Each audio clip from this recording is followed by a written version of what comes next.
Hello everybody and welcome to today, the first meeting of the HEYCA Scrutiny Committee.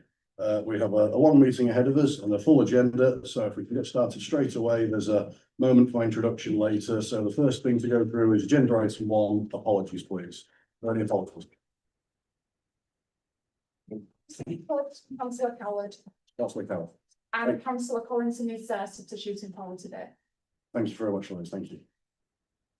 So the next agenda item is name substitutes. Now, this is just to ensure that we do have some continuity, should people, many of us here have many responsibilities and obligations, and we can't all be available at every beck and call. So with that in mind, I thought it prudent to make sure that we have some sense of structure moving forward, and name subs will mean that anybody who does come in to cover for somebody else will have at least a bit of an understanding if they have to do so more than once. So has everybody submitted named apologies? Received named apologies from all members, Chair. In that case, then we do have another couple of months till the next meeting. So Councillor Randall, please. Yeah, we haven't had a group meeting in which we've been able to decide to put forward our name substitute. And I'm sure the same applies to Councillor Hale and his colleagues. We have got to, but that's probably because of our meeting site, in fairness to you. So ours are Councillor Hoffman, Sharon Hoffman, and Councillor Herrera Richmond. Thank you very much, Thank you. Councillor Hale. And Councillor Randall, I imagine there will be a queue of people wanting to come to this illustrious committee. So good luck at your next group meeting in sorting that out. Jim. So sorry, could I add, Chair? I have had a name substitute from Councillor Barbara Jeffries. It's Councillor Terry Gill, is that correct, Barbara Jeffries? Sorry, Councillor Jeffries. Councillor Jeffries, and I did email Louise on behalf of Councillor Bibb and myself to suggest Councillor Kristen White and Councillor Sean McMaster. And my deputy would be Councillor Noble. So no, thank you, Councillor Glance. Any more at this juncture to weigh in? Fantastic. Moving on then. Declarations of interest. Are there any declarations of interest for today's meeting? Councillor, please. I would just like to declare that I am related to Mayor Campbell. Well, in that case, then I hope you have a lot to talk about over Christmas, Councillor Collinson. I'm very busy with that, so we eat for the much. Councillor Hale, please. It's a tricky one, but my partner works a very lowly grade actually, but in the DWP, and I might refer to the DWP at some point during one of those later papers and be asked a question. Thank you, Councillor Hale. And no pressure then, but I expect the inside scoop. Thank you. So agenda item 4 is the welcome to the... Councillor Estelle. Oh, sorry, Councillor Still. I don't have my glasses on. You're at the end there. Councillor Still, please. I just wanted to clarify from the monitoring officer whether we should be declaring an interest, because we're also a member of constituent authority that's named in reports and has been responsible for the direction of the delivery of some of these items. No, thank you, Councillor. Given the nature of the combined authority, we take as read that you're a member of one or the other constituent council. Thank you. Thank you, Jim, and thank you, Councillor Estelle. Nothing wrong with a bit of belt and braces. So sets us up for some good scrutiny. So agenda item 4 is the chairman's opening remarks. Welcome. So good afternoon, everybody. My name is Richard Meredith, and I'd like to welcome you all to this, the first meeting of the HEYCA Scrutiny Committee. Now, there's an awful lot to cover this afternoon, as I've already alluded to. We are here to scrutinise how this authority will deliver for over 600,000 residents across Holland East Riding. So I do hope to see free-flowing discussion. We'll only interject should conversation stray away from proper scrutiny towards either point scoring or parochialism. I say this because I see my job here as enabling good scrutiny, and I look around this table and see over a century of experience at delivering exactly that, which is fantastic to see.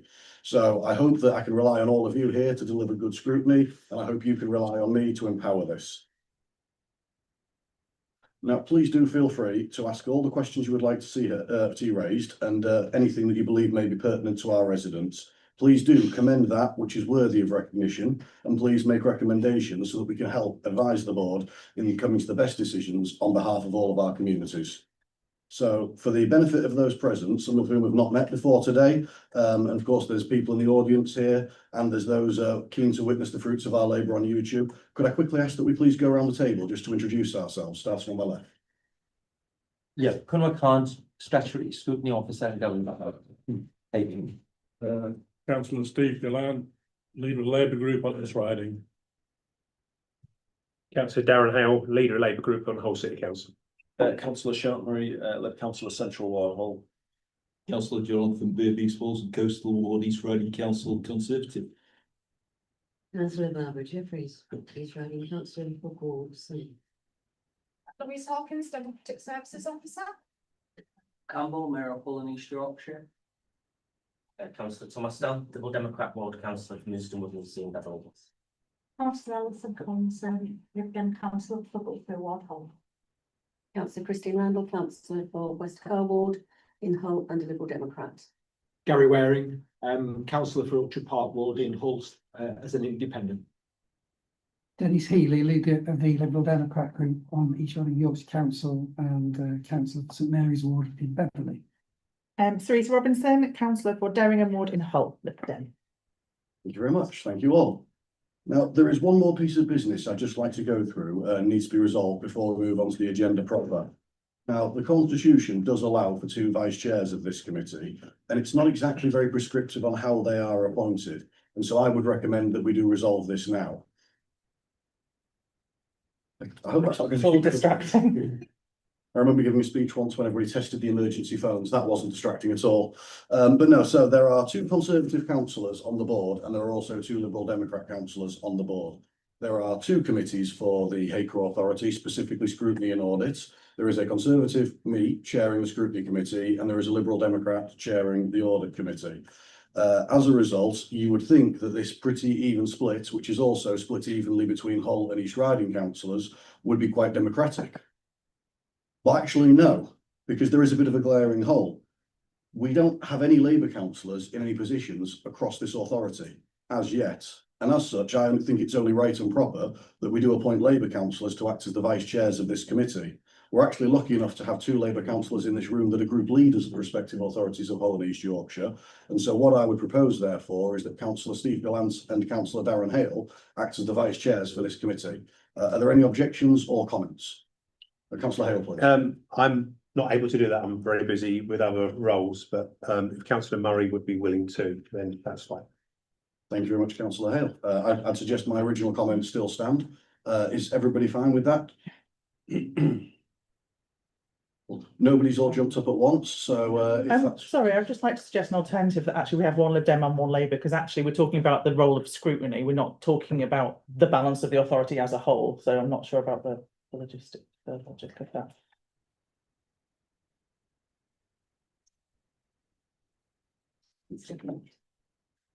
Well, could I ask for somebody to second either myself or Councillor Robinson, please? Happy to second yourself, Richard. Thank you, Jonathan. Happy to say Councillor Robinson. Thank you very much. Well, there are therefore 2 motions on the table. Both are properly proposed and seconded. So over to Jane now to advise on how best to proceed. We'll move straight to a vote, please, Chair. Which order you like to take it in? I suppose that we take it in the order of the nominations. In your hands there, so if that's how you'd like to see it, then I agree. So the first nominations were for Councillor Gallants and Councillor McMurray to fill the 2 vice chair roles. The second motion on the table is for one of those positions to be taken by a Liberal Democrat rather than a Labour councillor. I would like to just furthermore that actually it's a Hull Labour and an East Riding Lib Dem to make it. Should we just take in turn? Should we have a second for Councillor McMurray? So Councillor Bibb, were you seconding both councillors Gallants and Murray all at once? Thank you. And have we had a second for Councillor Robinson? Yes, Councillor Healy seconded. So should we just take an order? We'll start with Councillor McMurray. A show of hands. So show of hands, please, for Councillor McMurray. Congratulations, Councillor McMurray. You're the first one through the door. Councillor Gallant, next, please. Show of hands again. Councillor Robinson, as Councillor Robinson's proposal. Oh, hang on, no, sorry, that was 1, 2, 3, 4, 5, 6, and Councillor Waring made it 7. They were both votes. So that's why I didn't go for against, because there's 12 in the room, and quick maths told me that was decided. So, Councillors McMurray and Councillor Gallant. Yes. So thank you very much, members, for that. It does mean that if I stub my toe, catch man flu, or get distracted by the sandwiches downstairs, we will have people in the seats to take on running the committee. I've never known you miss a committee meeting, Richard, so I doubt we'll be called to serve, but thank you. Thank you, Councillor Gallant, and I think I should need more hobbies now as well then. So The first agenda item as printed and proper is the Mayor's question and answers. So thank you very much, Mayor Campbell, for attending and for joining us today. Thank you for your patience while we went through the admin. The last comment to make on that is please do make sure that all phones are switched on to silent and the doors are behind us should there be a fire alarm. There is no drills planned for today. So, Councillor Campbell, there are a bunch of questions. Sorry, Mayor Campbell, I apologise. There are a bunch of questions that have already been submitted. So I'm going to go around the room and ask people what's those. Is there any comments that you'd like to make to introduce the item though? Straight on then. So there are questions from 4 councillors already submitted. So I'm going to go around those. I will then ask each person if they would like a supplementary. After a couple of laps around the room, I will ask any other councillors present if there's a question they would like to ask on anything that's already been raised. Councillor Murray. Yeah, sorry, in terms of the supplementaries, can any member ask a supplementary of any other question, even if it's from a different councillor? Once I've done a couple of laps around the room, I will then ask if any other members would like to come in on topics that have already been discussed. Now, the reason that it's been set up in this way is the number one sentence in scrutiny to be feared is I don't know, I'll have to get back to you. And so by seeing the questions submitted and Mayor Campbell being able to get sight of those yesterday, I'm hoping that the data will be available and that again, good and proper scrutiny can be done with answers ready to be provided. And with that in mind, that's why I wanted to start going around the questions that have been submitted and go on from there. Thanks, Chair. Now, I understand that there is a question concerning myself. So it seems only prudent that we get that out of the way and I leave the room at that juncture as I have somewhat of a prejudicial interest in me. So with that in mind, Councillor Healy, could I ask you to go first? And Councillor Gallant is the closest one here. Could I ask you to step in if you wouldn't mind? I just said I wouldn't be needed, didn't I? Anyway. Right. Your crystal ball must be rusty, Councillor Gallant. Thank you. Right. Councillor Haley. Thank you, Mayor Campbell. Does the Mayor agree that the fundamental purpose of overview and scrutiny is to provide independent, impartial and constructive challenge to the decisions and policies of the Executive Board? And the decision on the 25th of July 2025 of the Executive Board to appoint a chair of this overview and scrutiny committee by the very body that is subject to scrutiny, rather than allowing the scrutiny committee to choose its own chair, does he think that that seriously undermines the independence of the overview and scrutiny function over a month ahead? And would he consider asking the Executive Board to revisit this decision? Thank you for your question, Mr. Healy. I believe that the recall has already been reviewed. There's not really much more to add on that. Whole chair audit and it's riding chair scrutiny, and that's the way it led on the Executive Board meeting. Nothing really much more to say on it. Want to ask a supplementary, Councillor? Does he not feel, though, that better scrutiny would be achieved if this scrutiny committee, 2/3 of which do believe that we should be able to choose our own chair? Do you not feel that the purpose of the objective scrutiny will be better served by that, which was an option open to the Executive Board on the 25th of July, was chosen not to be followed? Do you not feel that it would actually be better, far more independent and impartial if that decision was actually revisited? What I believe is that the leaders made a decision on that chair, and that's what it is.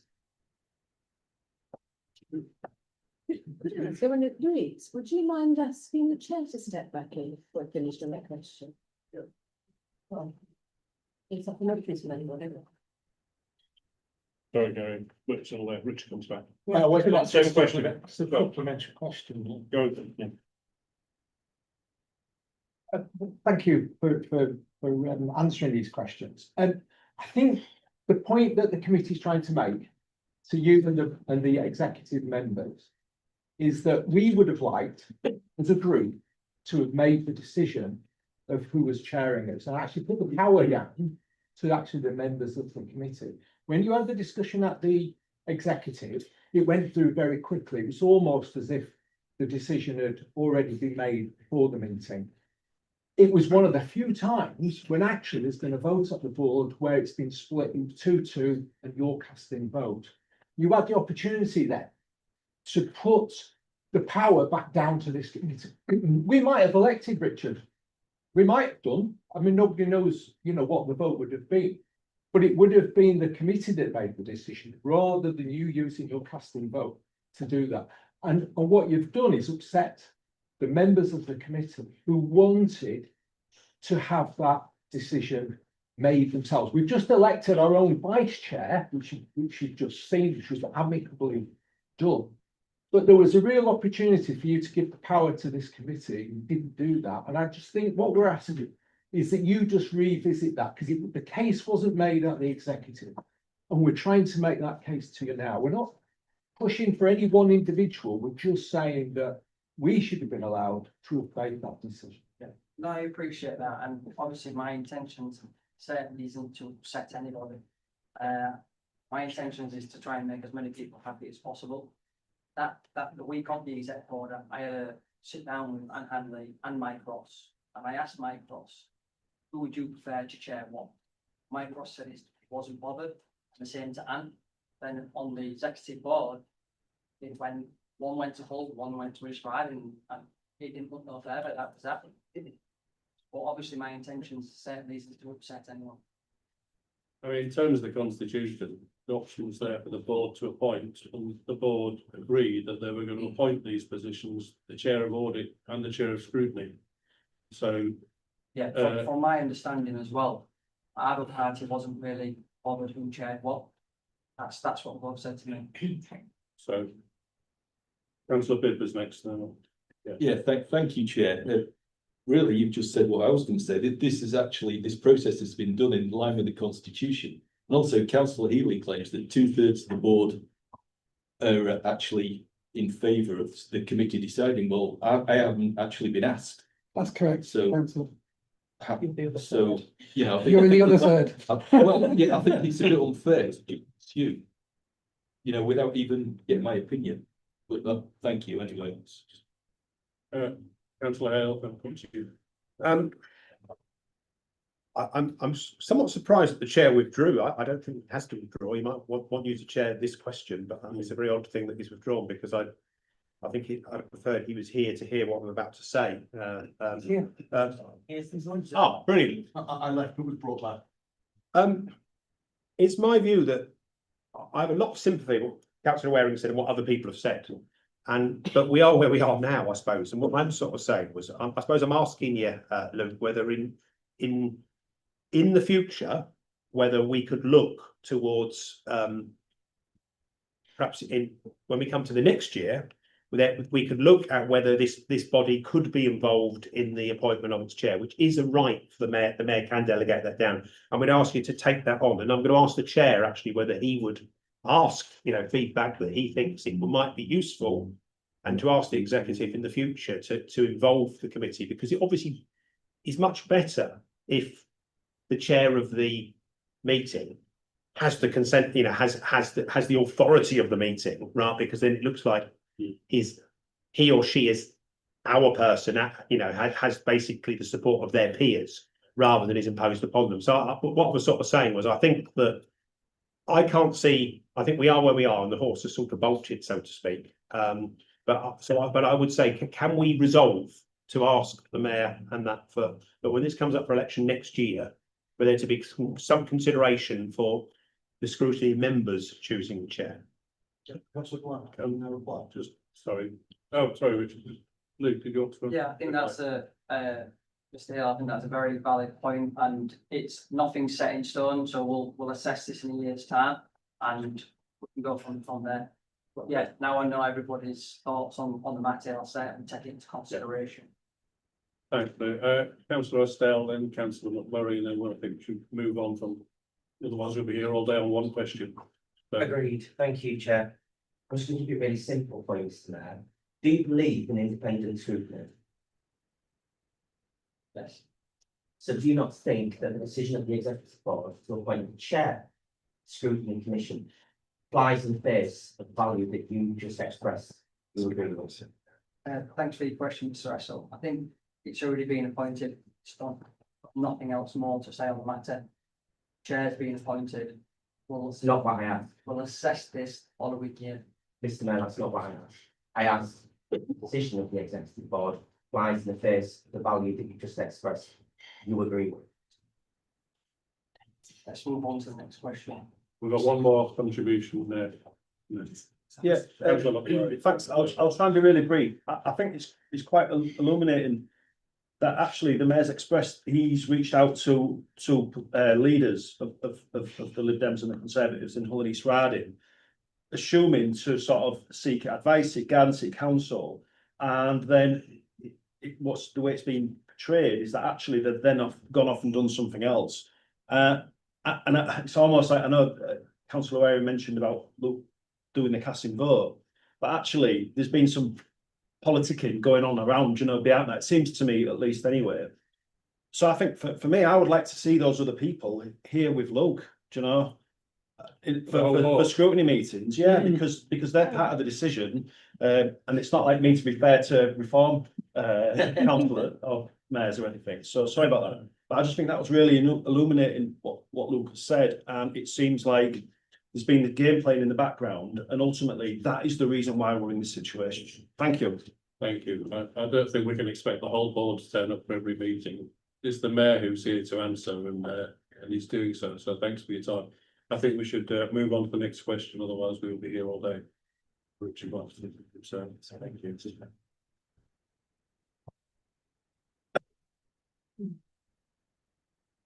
Thank you, Councillor Glance. Now, for my benefit, if I may please, just so that we have a resolution, I never like to leave anything unfinished. There was a couple of points raised specifically about asking the board to look at this at the next meeting, and also from Councillor Hale to look at it again in May next year. Could I suggest that we have something put on our agenda for the March meeting so that we can make a recommendation to the board, and the board can then appoint a chair, as is its right and in line with the constitution that was provided to us by Parliament, which is a democratically elected body. Thus, everything will be in line with both the requirements of democracy and with the principles that have been expressed today. Are we all happy with that? Great. Thank you very much. That then brings us on to question 2, and unfortunately my iPad logs itself off if I don't touch it for 5 minutes.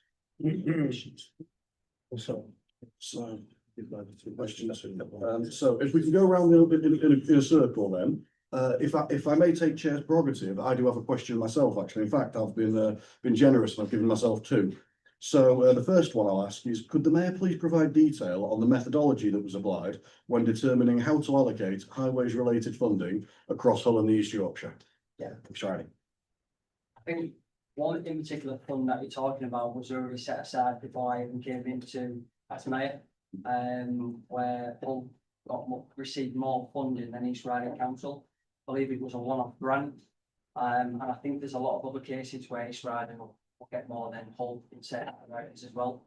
But moving forward, with me sitting in place now, I will do my best to make sure it gets fair. It's shared fairly. Thank you very much, Mayor Campbell. My supplementary then will be, as this is a scrutiny committee, whenever we are to look at decisions that have been made or indeed undertake pre-scrutiny, if the policy that guides the decision making in terms of allocation of funds, and this might be urban versus rural, this might be Hull versus East Riding, this might be, there's any number of divisions that it may be, and I don't need to go on. But it would be good to have sight of that document and indeed that policy that guides the decision making. And so could I ask if officers, if that would be possible to include in any reports, and if that would have Mayor Campbell's blessing. Thank you very much. Are there any further questions from any of the members around the table on the allocation of funding? Thank you very much, members then. So the next question I have on my list is from Councillor Robinson, please. Thank you. Thank you. Will the mayor be willing to attend Hull City Council Overview and Scrutiny Management Committee meetings if and when invited to do so? Yeah, I mean, there's a scrutiny process now for the combined authority. So if it's to do with the combined authority business, I will attend if it's to do with the combined authority. So if it's, because I think as we're going forward, there will be items that are within the combined authority, but specifically referred to Hull. And obviously these meetings are only a few times a year. So if there's an additional meeting that's completely relevant to your position, would you be happy to? Yeah, if there's any additional meeting where I need to attend, no problem. Thank you very much. Thank you, Councillor Robinson. Thank you, Mayor Campbell. And if I could have a supplementary to that, please. Would the mayor be happy to see his cabinet members, the other board members, attend meetings as and when it's under their purview, their remit? And similarly, could I also expand that to East Riding as well as Hull, please? Thank you very much. Nice and simple. Moving along then. The next question I have on my list is from councillor Estelle, please. Thank you, Chair. Mr. Mayor, can you list the specific clean energy bits or programme you have actively supported since taking office? That is the title of value and state that with an earlier statement that you support green energy and clean air. Yeah, no, that's right. There has been, I think I've allocated 750,000 across Hull and East Yorkshire, where they will deliver, I believe, about 9 solar projects where they'll be sitting on the roofs of houses, top of multi-story car parks and canopies. I've also approved another green project for the increased riding caravan holiday park, where it would bring down the bills, so people can have cheaper holidays as well. So I believe there's anywhere from 9 to 12 in total projects that have gone on. Chair, that's supplementary. Thank you very much, Mayor Campbell. If you don't mind, councillor Estelle, can I bring in councillor McMurray first with a wiggle and come back to yourself for your supplementary? Councillor McMurray, please. Yeah, thank you, Chair. Look, it's just about, obviously, you know, in Hull, we've got Siemens, we're on the park, there's a lot of green jobs. We don't have any oil refineries, we don't have any oil fields in this region. If people are to benefit directly, you know, from energy jobs, it's going to be green energy jobs. I know you've said some positive things about this, and your party said some things that are seemingly negative. So is there anything you can say now to give reassurance to people who work at Siemens, people who want to get a career in like wind farms and jobs like that? So could do that for us? Of course, yeah, the mayor of Hull and East Yorkshire should stand for the people. It was the people that elected into place, so I will stand up and represent them the best I can, and if that's create jobs in any sector, I'm all for it. Who doesn't like cleaner air and green energy? You know, I do. And I'm all for that. Thank you. And Thanks, Chair. I've been around the Humber. I've got a meeting next week or the following week with Siemens, been to ABP. So I'm present in the businesses and making sure that I'm here to do what I can and to help. Thank you, Chair. I think that'll give a lot of reassurance to a lot of workers and a lot of people who want to work in that industry in this region. Thank you. Thank you very much, councillor McMurray. We are known as the Energy Estuary, and councillor Estelle submitted a few questions. I can see why he asked this one first. I'm also glad to be able to tell you all he was at a pensions committee meeting this morning discussing similar subject. So he's all warmed up, and over to you, councillor Estelle, for your supplementary if you've got one. I am. Thank you very much, Chair. And thank you, councillor McMurray, for asking my second question. But I'd like to have a supplementary on that one. Richard Tabs was synonymous with the campaign here. Goodness me, he came to Holden Price and celebrated in victory, which is all great to see. But he's put green energy companies on notice that when there's a reform government in Westminster, they aren't going to be getting any money and they're going to be out on the road. Do you agree with his comments? All I can do is work with what's in front of me. We're all here to follow the guidance of whatever government's in place. So I'm going to do my best for what's in front of me right now and try and represent this region the way that it should be. So just another question on that. Are you here to follow government's guidance, Keir Starmer or Richard Tice's? I think we're all have to follow the rules of the government is in what's in place, and I'm here to represent the region. For all the people that voted me to mayor, I need to represent the best I can. So that president will be assured to hear that you're a Labour puppet. Not reform. I'll be ready to withdraw that. I withdraw. That was both defamatory and I withdraw. I did say that I would like to see good scrutiny done, and I do still believe that we are the best people in this room to provide that. Yeah. But I did also say, please, no political point scoring and no parochialism as well. You banter into it. And you can take it. May I suggest that we have a subsequent meeting at the nearest pub after this then, please? Fantastic. Moving on. Sorry, councillor, councillor Hale wanted to come in. Is that all right? I've jumped on the back of that. I do also remember you, councillor Estelle, when you were a Labour puppet like me as well. Remember? Councillor Hale, it has changed, absolutely. No, I'm a firm believer in green energy, but I'm also a firm believer in there needs to be a transition from existing industries.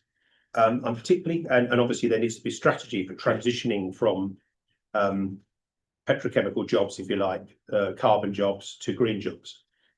With that in mind, I'm very concerned although it's just across the river it affects lots of people in, Hull and East Riding. Lots of people work there actually at the Lindsay Oil Refinery. And so I would hope that you would lend your support or lend the support of the Hull and East Yorkshire Combined Authority and yourself as mayor to the campaign to save the Lindsay Oil Refinery, which is actually responsible for 20% of this of the domestic petrol refining in this region. And it really concerns me that that will be a huge loss of our energy independence. And I firmly want to see that gone at some point if there's no need for petrol. But while there is a need for fuel, I would want to see that saved, and would hope that you'd commit alongside many in this room, if not all in this room, to the saving of the Lindsay Oil Refinery, and would help and support that campaign. Legal stronger together. And, you know, I lobbied heavy for Vega as well. But again, we're down to the lines of what the government says. So I'll certainly do my best. Thank you. Thank you. I think just being on record, I think that we the importance of that for the Humber as well. Thank you. Indeed, Councillor Hale, and it's worth noting that our next agenda item is looking at getting Britain working, Mm. and getting people into work and increasing employment in the area. Of course, a job saved is somebody then that doesn't need to be assisted into Absolutely. employment again. And so it's two bangs for the buck effectively. So it's good to see agreement that saving jobs is as important as creating them. Thank you. Now, Councillor Estelle, you did appear to want to come back earlier. I was going to give everybody a question, a supplementary, which you had. Now, can I ask you a question, please? And that is specifically, have you already asked for the written investor relations plan for the Humber cluster to be published? Or was that the element you were going to end on? No, that was the, that question was already asked by Councillor McMurray. Yes, but I don't believe we got confirmation that the investor relations plan would be published. Well, thank you very much, Chair. I am here to serve, Councillor Estelle. Yeah, can you publish a written investor relations plan for the Humber cluster and the energy companies that are within our area? Yeah, of course. I believe that that'll be in the growth plan. That'll be due to come out mid to end October. So hopefully it'll be in that. Well, it should be in that. Thank you very much, Mayor Campbell. Thank you, Councillor Estelle. As I said, I don't want to see any I's left uncrossed and T's left undotted. Councillor Jeffries, please, if you would. Yeah, I'm a little worried about your reply. No, what, sorry. Your reply to the question about the needs of oil. How constricted are you as near the combined authority by our government? Can you not move? How constricted are you? Said several times we are constricted by the government. You are the mayor of the combined authority. How much power do you have to say it's for instance? You talk about constrictions by the government, but as the mayor, you are hoping personally that you would have greater power to move our area forward regardless of damage. I mean, it'd be awesome to have direct powers, but I'll use an example from a Vega. We wrote several letters to the ministers, seeming to remove one little thing that was to help to save the Vega. They ultimately make the answer yes or no. But what we can do is we can lobby, we can speak to ministers, we can collaborate with the mayors, which I think David Scaife, and bring in local MPs to help on that campaign to help save it. But ultimately, they have the yes or no answer. I would love to be able to overrule them, but I can't. But they have the answer. All we can do is lobby, speak to ministers, express our concerns and needs, and they have the final decision. And still you were not there, because this is such a prime example really that's happening in this area. And if it's not able to be saved by the millions combined with private, it seems a huge disappointment and a huge loss. Crossed every T and dotted every R. I do remember that devolution that they are giving more powers out into the mayors. That goes in the devolution deal that's going through government as now, but on most things, they'll be the last say.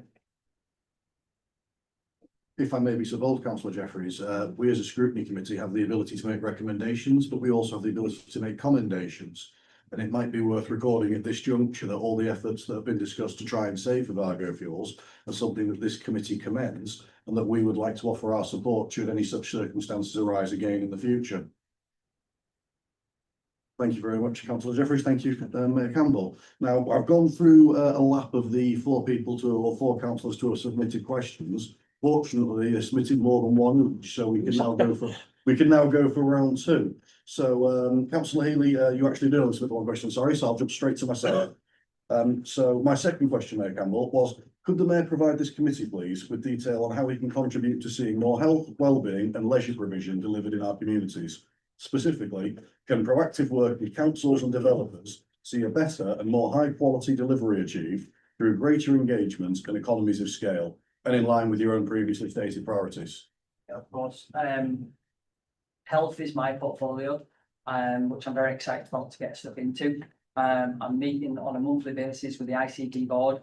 Jason Stamp I think is fantastic, doing a great job. So I'll have an input there. I'm also going around to, I think, massively health as well. I'm an advocate for mental health, which I always have been all the way through my boxing career. I want to start going into schools and trying to get it into the education where we need to teach to our young people about mental health. What's a negative thought? How do we overcome that? Our thought doesn't define who we are. So that's a massive passion of mine, to go into the schools and teach about mental health and enlighten the kids to have a stronger mindset, be more resilient in places we can. Are your thoughts are your environment controlling your thoughts? Can you dream a little bit and dream for the stars? Obviously my background is sport, staying active, helps massively. So I'll be going around to seeing sports centres, community clubs, volunteers, get involved in making this region a little bit more active. We plan to set challenges. We plan on setting challenges that can get more people moving together. We'll be campaigning with this as well. Looking in the communities, in the neighbourhoods, for local parks, safe spaces. I think more opportunities for disabled accessibility on parks as well, which we want to do.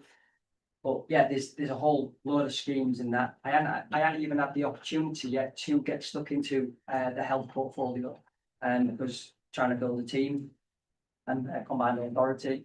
So yeah, I'm excited to get stuck into that. We've got a lot of good plans. Obviously, it all starts with I'm sure we'll get onto it very soon, with the community fund, where that will help also in the communities and health. Which I'm excited to talk about when that question comes up. Oh, thank you for stopping there, Mayor Campbell. Please, no spoilers. Now, I do have both Councillor McMurray and Councillor Bibby who'd like to come on in this, but I do have my own very quick supplementary, if I may, first. And that is, I think anybody here who's a member of any planning committee will know of what we call token toddler parks. And very few settlements need their umpteenth one of those delivered in new developments. So things like skate parks, pump tracks, adult exercise equipment, things for the older children, things for young adults are things that I think planning committee members around this table, community representatives around this table will see as something that is sorely lacking in many areas. And I also think that this is something you can wax lyrical about clearly. So ahead of our next committee meeting, we will be having our workshop to set out our agenda for the rest of the year. Could I suggest to members, and again ask Mayor Campbell if he'd be all right with that, if we could have perhaps a health item as one of our substantial items at a future meeting, so we can really get into the nitty gritty of not only what you'd like to see delivered, but also how you'd like to go about doing that. Sounds good. So everybody happy with that? Thank you very much. I see Jane writing our recommendations, so that's on lock now, so fantastic. So in the order that the hands were raised, please, Councillor McMurray, then Councillor Bibb. Yeah, obviously I'm aware that this is the hair scrutiny, not the whole scrutiny, but I'm just going to use some examples from all, because that's the ones I'm aware of. First of all, it's really good to personally to hear what you say as somebody who's suffered with mental health and whatever in my whole life. It's only the gym that can cheer me up and make me happy. So I absolutely personally understand, the power of being active and the impact that can have.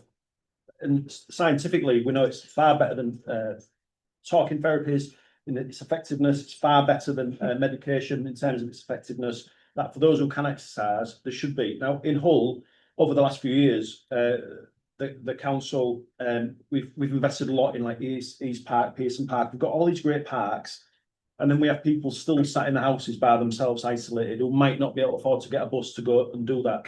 We've had loads of gyms refurbished, Beverley Road, Bath, Stelado, all of these sort of things. We've got all these resources that are already there. We just need to find a way of getting people out the house and giving them the confidence. So, like, I suppose I'm lobbying you now. Actually, it's a bit strange, but we need more for social prescribing. Somebody should be able to go to their GP with a diagnosis of depression and be issued a free gym pass. We've got that gym already there. We've got loads of gym capacity, as you're aware, in the city, and we need to be able to have better transport to get people out of their houses and into those parks. Do you know? And for me, the sadness is we've got this great resource, and I'm not sure what it's like in East Riding. I'm sorry to be Hull centric. We've got all these great resources, and we've still got people sat in their house by themselves, wallowing in depression, anxiety, and all this sort of thing. So, whatever your plans are in terms of that, I'm just making a pitch that we've got the jigsaw pieces there. We just need to connect them up. And I just wonder if you had any thoughts on that. Yeah, no. Sorry, Mayor Campbell, if I may just jump in at that juncture. I did say at the very beginning, I didn't want to see anything too parochial raised, that we must be strategic in nature.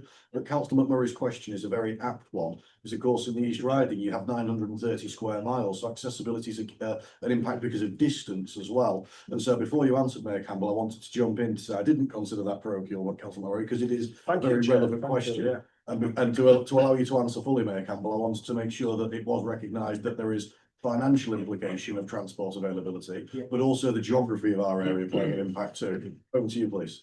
I couldn't agree more. And I'm trying to connect them dots now, what are broken. And a big one of them is data. Like, we've got council-owned gyms, but there's no data. I want to connect the data with the NHS services, mental health services, and connect the room of them all together, where actually the more people that go into this gym, we've got data that actually they're not going into the hospital and struggling with depression, stuff like that as well. So over the last 6 weeks, I've already been trying to get into speaking to people in the councils about council gyms, data. I'm just waiting now for Chris Jackson to get back to me on some information on that data. And then once we've received the data, I've got the data working with Jason Stamp, the ICB board, we can have some data there. And it all needs connecting, because none of them are talking to each other. So you're doing something great in a community or in a council gym, but no one knows who these members are, what they're doing, what they're suffering with, how can we help them even more. I want to sort of connect the dots in that. I think there's about 14 council gyms or 18 across Hull and East Yorkshire. I think we could do to look at that and improve the services that what the council gyms actually offer. So I think it's a very, very good question to ask. And sorry, Chair, I don't want to push it, but just in terms of then the comments I've made about the social prescribing. So obviously, if you could sort of get any funds in, to the region, that we look at social prescribing, taking the cost element away. If Jimmy's going to say, I know it sounds, for people who don't go to gym, this might sound over the top, but if Jimmy's going to save someone's lives, it shouldn't be if they can afford it or not. Like, as if it was medicine. In terms of the transport opportunities to get people from one side of the city or the region to East Park for the day, Yeah. Are you thinking along those lines as well? Connectivity. Obviously I've got some data here from the survey that we put out for the community fund. Connectivity was second to top out of everything, and it's right, it is broken. So we want to make sure that kids can get about to where they need to go, and in safe spaces as well. So I can talk about this all day long. It excites me to talk about this because I feel like this is where we can make a real difference. Thank you, Chair. Thank you, Councillor Murray. And it is worth noting that every pound spent on leisure provision, on average, saves adult social care, therefore our councils, but also the NHS £14 in the long run. So this is an invest to save setup and situation. Oh, Mayor Campbell, over to you, please. The whole point is to question if you want to speak, you have the floor. I was going to go on that as well. It's like the surveys and data should be, we can take one person out of the NHS by giving them a gym membership. How much does that save overall. It's going to save millions if we could do that with a scrub people. Save the NHS billions in the long run. In the interests of proper scrutiny then, and councillor Jeffries, I'll come to you in just a second, please. It should probably be factored into our work programming meeting, our next meeting, that when we do look at health, we do look at wellbeing and engagement and leisure, that we do time that meeting accordingly so that we actually have it after the data is available, has been processed and plans have been put in place to act upon it. There's no point in hitting the right notes in the wrong order. And so if I could ask Jamie and Kunwar to make sure that when we are doing the work programme, we're advised on the best time to bring that back as a substantive item. Now, the very last comments on this subject, councillor Jeffries, to you, before I move on, because I'd like councillor Estelle and Robinson to ask one more question. Oh, sorry, councillor Bibb, I do apologise. Chair. There was a first time for everything, yes. So councillor Bibb, then councillor Jeffries, please. Yeah, thank you. I totally agree actually with everything that councillor Moore has said, and I'm really pleased that you're prioritising health and fitness, because obviously in the long run, it's a great preventative measure. It's going to help the NHS, it's going to reduce costs. But could I please ask, when you do bring these plans in, 'cause I guess you've got a plan and a vision, could you please not forget about rural areas, because rural areas are ones that are really neglected. And the towns and cities, they have the leisure centres, they have the facilities, but in rural areas, people are more isolated, they don't have the facilities. So please, could you consider those in your plans? Of course. Thank you. As the mayor's alluded to later, we have the community fund, and one of the key elements of that is about a lack of facilities in an area.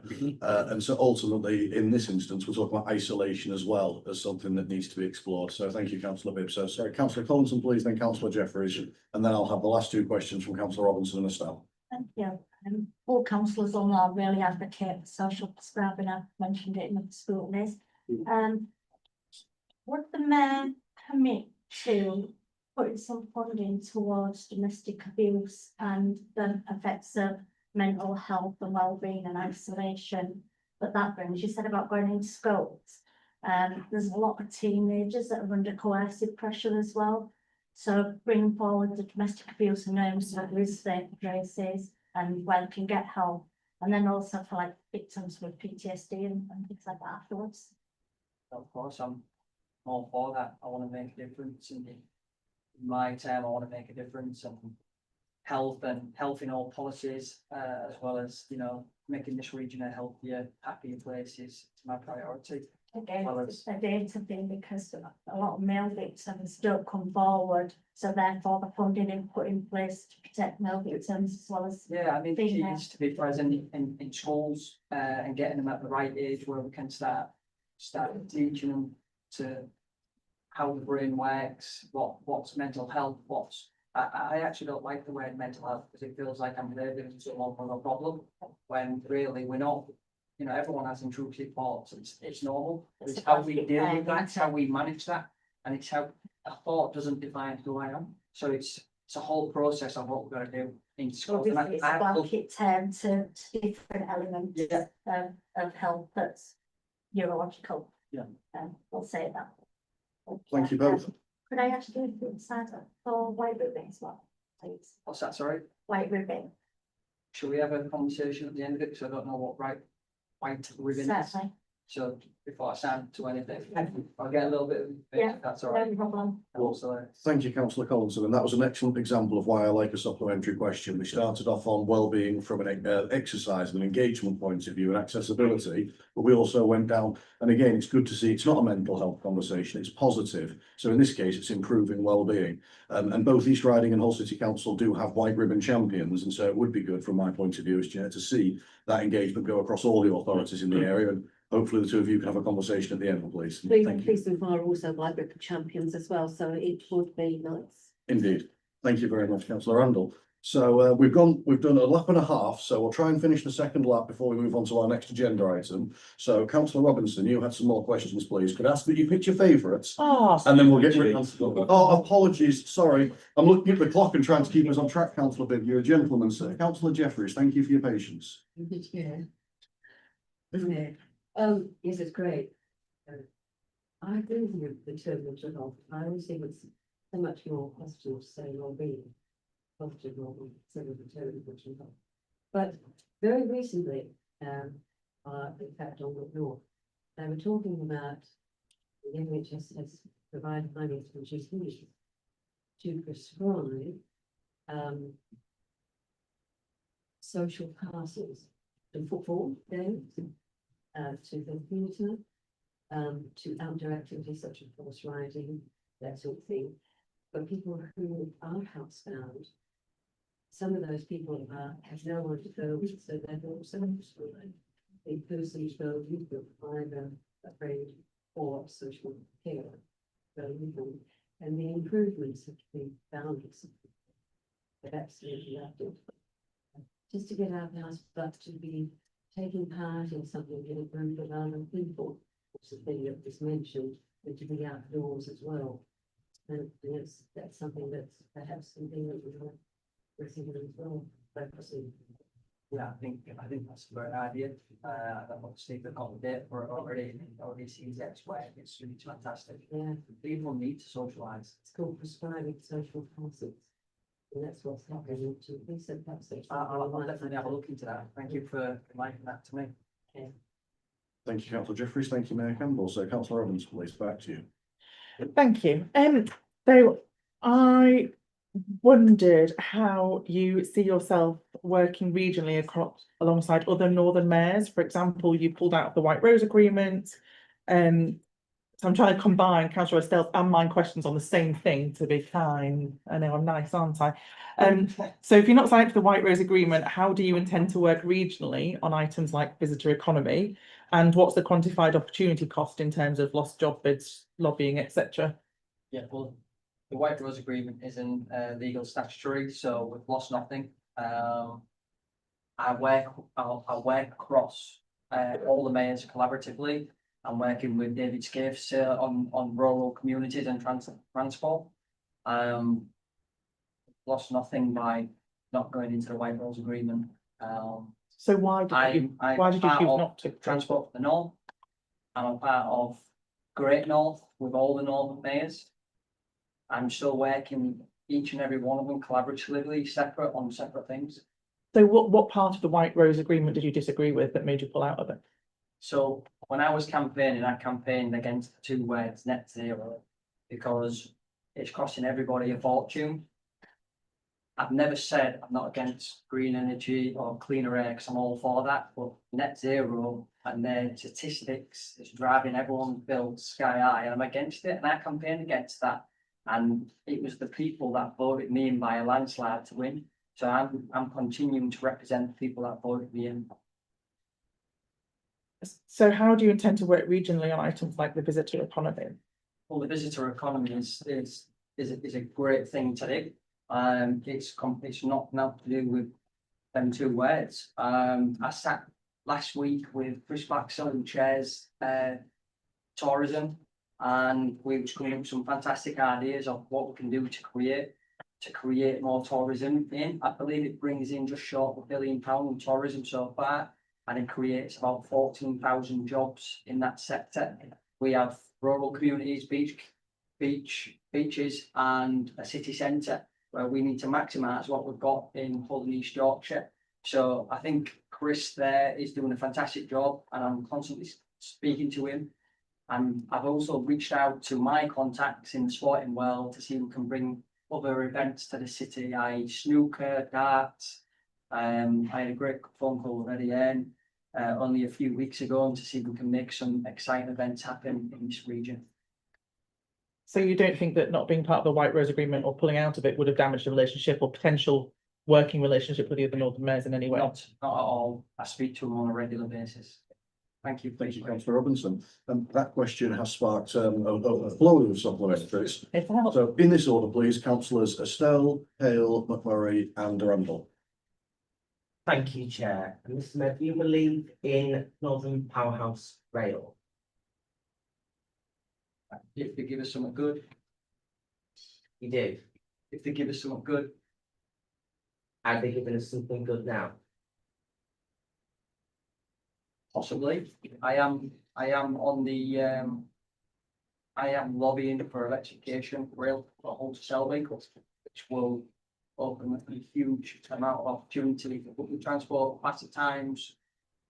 Be able to go direct to Liverpool, speed faster times to Leeds, Sheffield, Manchester. But the opportunity and what that could bring growth for freight is huge. So, do you believe in Northern Powerhouse Rail? Because that's what it's proposing. Right, okay. Do you not know what it's proposing? Yeah, of course I do. But What does it matter whether I believe in it or not? but Is it, what do you mean believe in it? so Let's just say yes. Does that answer your question? well, it kind of does in a way, Mr. Mayor, because what I'm asking is that you are an executive mayor, with executive functions. You've executively made a decision to pull us out of an agreement with the Yorkshire mayors, as in what Councillor Robinson just articulated. So what you think and what you believe matters, because it directly impacts on residents in our region. So I think we're all wanting to know what you believe, because we don't know you yet. You haven't expressed opinions either way. You've expressed opinions on fracking, but you can't say whether Northern Powerhouse Rail, which is including the electrification of the whole line, is good or not.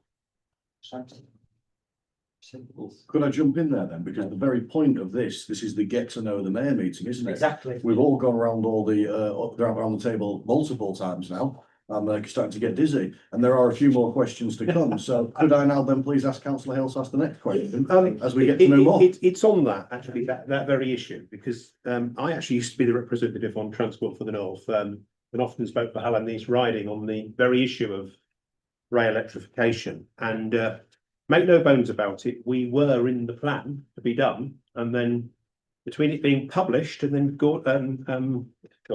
Boris Johnson announcing it at Selby Station, it had changed, and the electrification of Hallam East Riding was taken out in the final draft. Very interesting. I don't know what happened on that train journey.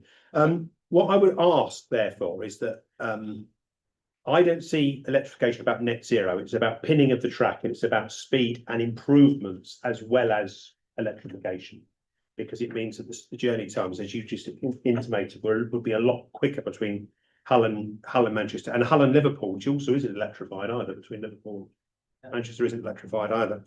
But can I make the plea that we do all, that you continue to support that electrification, but also that we don't downgrade our expectations on that, because I've heard some talk that we could have a sort of a lower brow electrification where we just have sort of supercharging points. I'm looking, I don't want.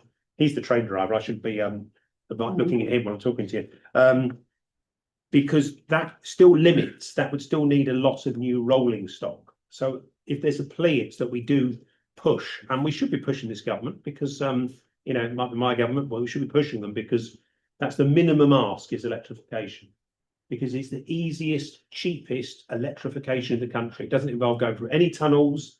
The line's completely straight. And in the great scheme of things, it's very cheap compared to any of those other schemes in Northern Powerhouse Rail. So the plea is that in supporting electrification, please do support full electrification from Hull to Selby, and not a sort of a patchwork deal, because it might appeal more.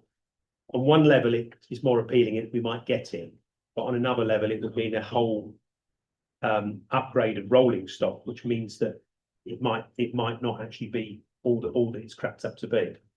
I did put this to the Minister of Transport a couple of weeks ago at Chatsworth, and expressed how much benefit it would bring, not only in public transport but also into freight. I mean, we've got one of the busiest ports in Europe, and if not the busiest port in the country, and we're completely disconnected with freight. It's, you know, the economic growth, just, I mean, this government wants growth, so that's a great investment.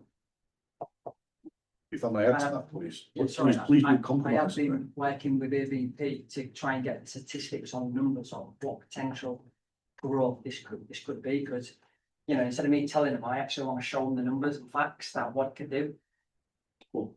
Fantastic, and please do not compromise on this, because ultimately when HS2 was cancelled, the northern councils and the northern area was expecting a share of 350 million. That has been increased to 500 million. That is also now being divided across the whole country, which means ultimately we're actually getting a smaller slice than we would have done otherwise. And so exactly as Councillor Hale said, Councillor Estelle and Councillor Robinson, we need to not compromise as an area, because we need that investment, not only to improve our area, but to catch up. So I have Councillor McMurray next. Thank you, Councillor Hale, and then Councillor Randall. Sorry, Chair, just when you said 350 million, I remember we were promised by the boss that once we leave the EU, we're gonna have that. Nearly the same thing. Sorry, On a book. that's not my question, by the Well, way. one of the things that makes me feel sorry for every politician is that we have a lot of bosses. In my case, I have 15,000 residents and a job into every 4 years. In Mayor Campbell's case, he's only got 600,000 bosses, so no pressure. I was just about to do, you beat me to it. My boss are the people of this region. Well, this perfectly leads on to my supplementary, because look, twice now, you've mentioned in the last example, it was talking about net zero, and you'd mentioned being the mayor for the people who voted for you. And I just had a quick look, you got 35% of the vote, but you're the mayor for everybody. Yeah. Twice as many people didn't vote for you, did vote for you. And I just think, I don't mean to be patronising, but you have to consider that as well. Do you know, you have to consider that. And like earlier on when I was referring to the worry and the fear of workers in this region on the subject of green net zero. And let's be honest, most people don't actually know what net zero means. It's a double-barreled word that says everything and actually means nothing whatsoever. And I hope, and I suppose the question is, are you mindful of the fact that the vast majority of people in this region didn't actually vote for you, but you are their mayor as well? Yeah, I mean, I do apologise, Councillor Murray. I should have mentioned when I said about vote, should be anyone that didn't vote me, I'm going to represent them the best way I can as well. So apologies for not kind of put that in there. But yeah, I need to represent. I need to do the best job I can do, represent everyone fairly in this region. Thank you. Thanks, Chair. Thank you, Councillor Murray, and thank you, Mayor Campbell, for the reassurance.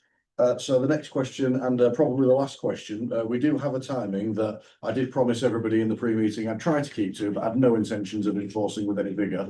We are already 15 minutes behind, which will come as no surprise to those of you who know me. So Councillor Randall, please, if we could have your question. Yeah, thank you. It's just really, I just seeking reassurance and clarification. You said you're 100% supporting the Northern Powerhouse Rail. Is that correct? How do you square the circle then with the comments from the deputy leader of your party, who says that it is something that he would scrap? Are you, regardless of what the leadership of your party is saying, are you still going to say to them, I'm sorry, that's what you say you're going to do, but this is what the people who I represent want to happen, and we up here want that to happen? Are you going to be able to say that to him? 100%. I've said on many times that I'm here to represent the people of this region and put them first over any party politics. I mean, I've said this numerous times in the press that's gone out, that I'm putting the people of this region first over any party politics. I mean, I've said it many times now, and I'm sure they've all seen it. And I'm doing the best job I can do as mayor for this region for everybody. Thank you. Thank you very much. Well, thank you all members. That was very interesting. Thank you, Mayor Campbell, for your time here and your very candid answers. It was good to see a proper discussion. Well, I did want to do another question, Councillor Estelle, but we are now nearly 20 minutes behind where we were. So what I was going to say is, can we please see that there were a bunch of questions submitted we haven't had time to go through? Can I ask that their written answers are provided to all of those? And similarly, if there is anything that comes up between now and our next meeting, if people would like to prioritise those, have a chat with me outside this meeting. I can see the opportunity brought forward to get those done first next time. Otherwise, we will be here all day. And as Councillor Gallant alluded to earlier, I'd be quite happy with that. But I'd also probably end up locked in the room, and I wouldn't want to inflict that on any of you being stuck with me. So, sorry? I've got cake, I'm fine. It's all right for some. So the next agenda item is the Hull and East Yorkshire Local Get Britain Working Plan. Now, we do have a couple more agenda items. Are we happy to do this before having a quick comfort break? Yeah. Fantastic. So if we can move straight on then, the report author and the lead officers are Anita Halbrook, Lee Talbot, for the Programme Director for Employability, Health and Communities. And Andy, thank you. And Andy Hewitt is here to present to us today. Thank you. So, Andy, welcome. Thank you for joining us. Over to you, please. Yes, so I'm here this afternoon just to give a chance of some early scrutiny for the local Get Written Working Plan, which is a document that will ask the combined authorities to start to produce. And it's interesting to hear the discussion that was had earlier on pertaining to the question around health and well-being and physical exercise, because I think this very much ties into a similar theme in terms of the impact that people actually being in work can have upon their health and well-being.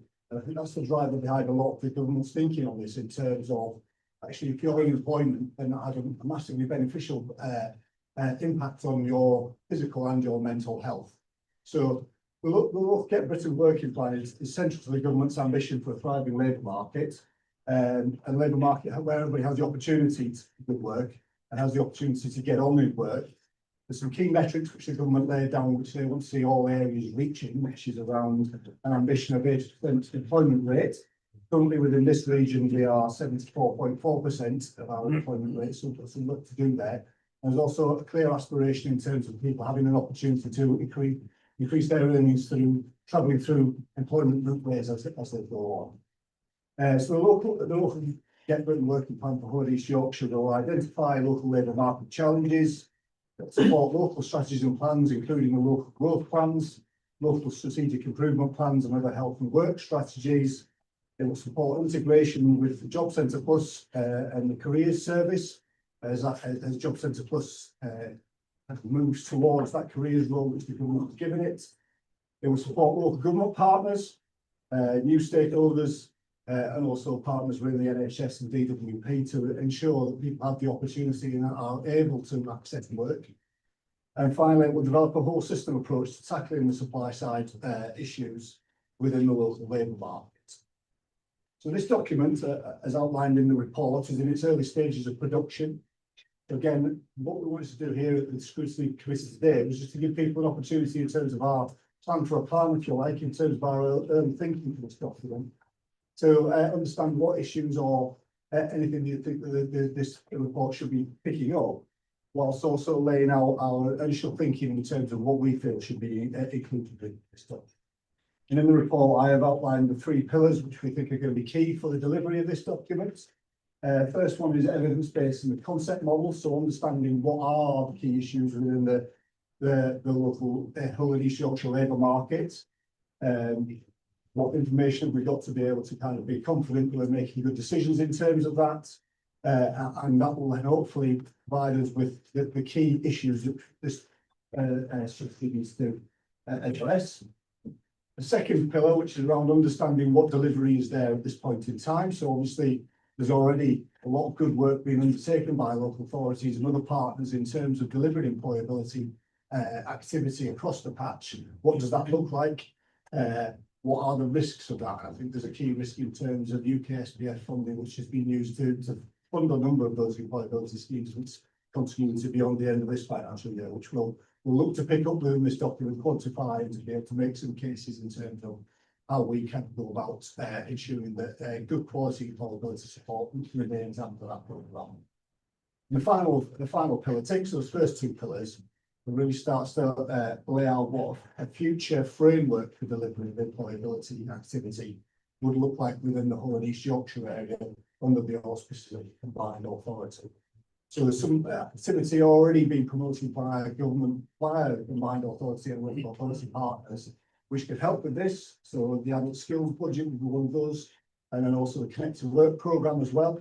So we need to ensure that those programmes are well connected to this plan as it concludes, and also are able to plug any gaps which might be from those existing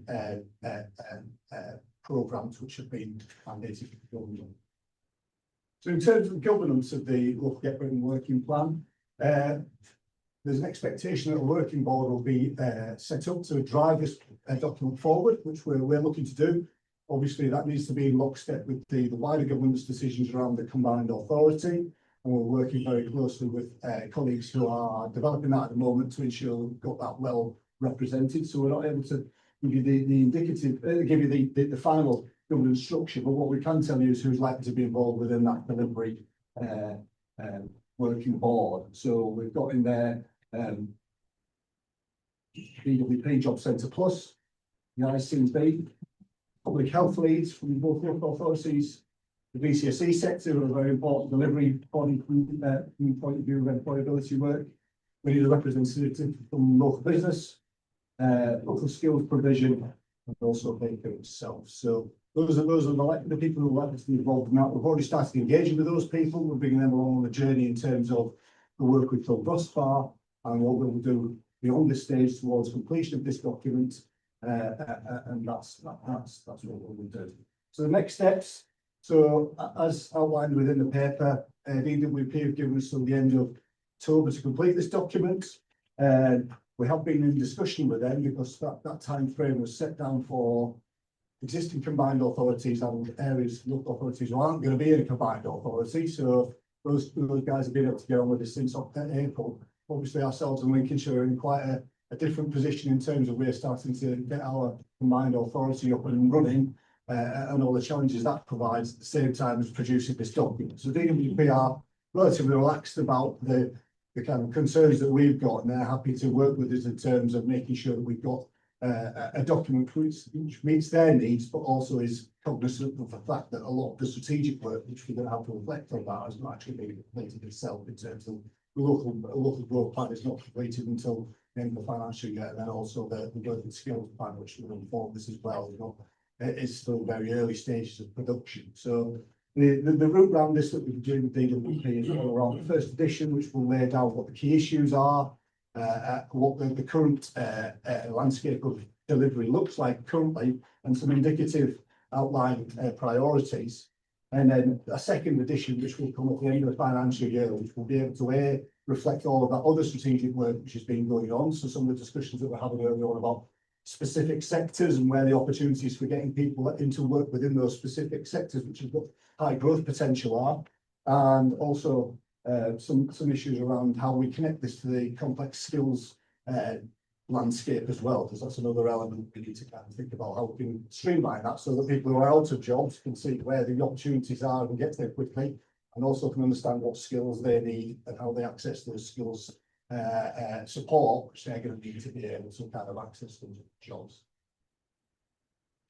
So I think that kind of concludes my kind of presentation on the report as it is in front of you. I'm quite happy to take any questions or comments. Cool. Thank you very much for that, Andy. Much appreciated. That was a detailed whistle-stop tour. You've managed to mix brevity with detail. I'm glad to have seen that. Thank you.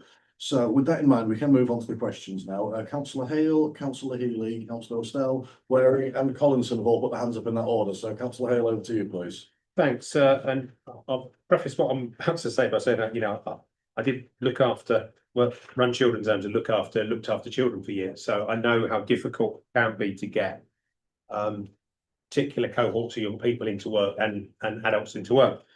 What I would say was I've also been on a standing in for Susan, actually, leader of Bradford. I went with the LGA to lobby the government minister about this very paper, because I think who couldn't welcome a paper to get Britain working and get people into work? But some of the concerns I've got are in the detail, and that is around the connect to work targets are really high. You're talking about they're expecting for suppliers, voluntary groups, whoever's doing the delivery, to convert a high percentage of those people that they work with into jobs. But those people are often people with significant, back to the same discussion earlier, significant mental health issues, significant drug and alcohol issues, who might not have worked for possibly a couple of generations. So I'm not going to send those people short, and absolutely some of them we can get to work, but it's a significant problem because of people that haven't worked for possibly 20 years plus in some cases. So, and targets will be set. Targets were going to be set for the amount of, you only get so much money if you get so many of them to work. That will put a lot of providers off, because no one's going to take on work that they can't, where they're going to set themselves up to fail. So I know that we were lobbying some months ago, and the government was talking about looking again at some of those targets. So the plea that I would make is we need to really ensure that those targets are realistic, not too low, so we sell people short, but not too high that the local providers just say, not touching that because, you know, we just can't possibly hit it really. I'd also say that I think that with things like the previous government's Kickstart programme, Hull City Council was one of the best in the country at getting people into it, because they only worked with proper employers, not rogue employers. And in a sense, they delivered it locally. Whereas in other areas, they often use people like G for S and A for E, who, you know, careful what I say, who in my view just trouser the money, do runner and don't get anyone into work. But or potentially that might be the case in some areas, I should say. So I'm saying there was a good, so in Hull, I know there was a good local delivery network of groups that are embedded in ordinary communities who've got a good record. So if Hull and East Yorkshire Combined Authority are going to have this money and going forward, the plea that I would need to make is we don't throw baby out with bathwater and we don't reinvent the wheel.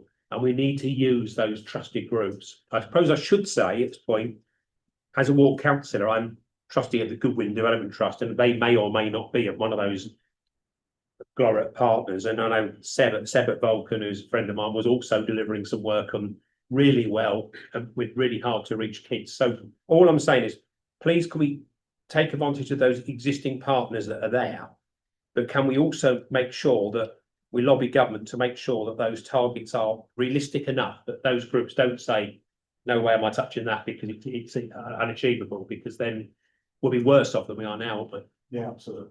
I think the point you make is very good one. Obviously, we're not at a stage in this preparation of this document to get to that level of detail yet, but I'm cognizant of the issues that you've outlined there in terms of specific cohorts of people that we need to target. Obviously, you mentioned care leavers there, but kind of ex-offenders, veterans, all sorts of people we've been looking at specific cohorts. And also the issue around connect to work. The targets is once noted at the moment. Hull City Council leading on the preparation of a delivery plan for that. So we can kind of have a conversation with them around where they've got to in terms of that discussion. But I think there's an issue around connect to work only deals with certain cohorts, and we need to make sure we've got an approach which targets as wide an amount of people as we possibly can. And the point you make about actually learning from past experience, I think is one that I'm again really cognizant of all the discussions I've been having with key stakeholders at the moment. I think an opportunity that the Combined Authority, the Mayoral Combined Authority actually provides us is to think more long term on some of these things. And actually, we don't have to be tied to national government policy on some of these things as well. So if there's things that have worked well within the region, I'd like to be able to understand those and present those as part of a round table, which we'll hold in autumn, around what the action plan for this document will look like. So in between production of the first edition, which will be the kind of outline top level priorities, we need to get to a point of having some kind of key deliverables in the second edition. We'd like to engage with a wide range of people to do that. But in doing that, I've been asking people, well, can you have a think about what was maybe delivered by European funding or by past governments? Lots of money which they can actually, quite often the government will give a pot of money for a specific cohort at a specific time. It might be really successful, but then there's no opportunity to roll that out further. So again, those sorts of discussions, I think, are very valid discussions, and the ones that we like to continue with partners. Can I just go back on one thing as well? I mean, you talked about other partners being like DWP, and I have to careful. I said I did declare my partner was at Oriel House before I tell the story. But what I would say was I used to take, you know, being responsible, looked after children. I remember going into job centre at Britannia House where we looked after kids who were sort of school leaving age, and where the DWP staff did their best to try and talk them onto benefits. Oh yeah, you know, you must have PTSD, you've been in care, because it's easier for them than having to chase them. Yeah. But those kids that you miss, you know, if you put them in that cycle, it's impossible to then get them into work. And whenever I was there, they never put them on.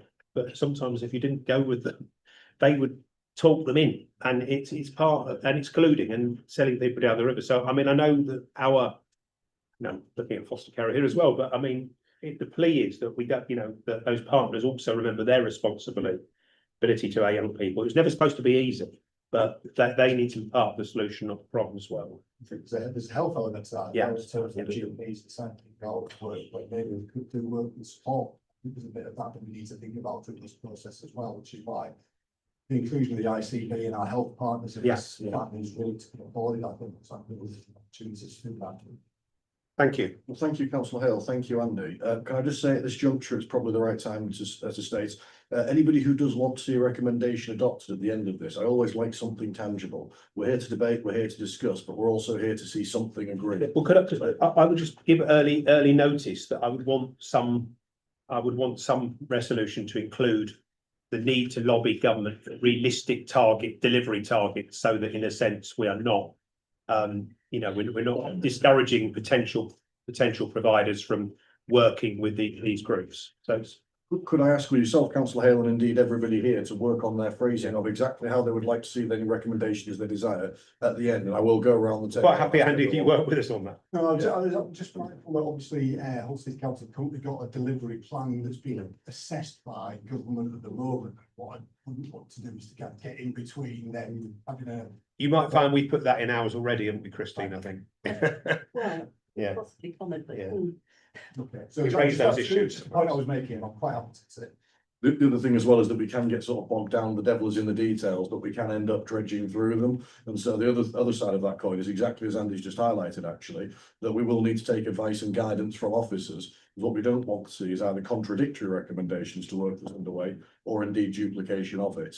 So if we can focus our questions on getting the information we need, and have at the back of our mind that the target is positive, useful recommendations, and everybody will have the opportunity to mull those over as we progress through and tweak them, so they don't need rewriting at the end if somebody else has something that adds to it. So Andy, over to you. Okay, so just to remind the panel around the recommendation, which was in the report, which was just whether they were happy for us to progress in preparing the document based on the structure which was outlined in the Specifically with reference to the 3 pillars.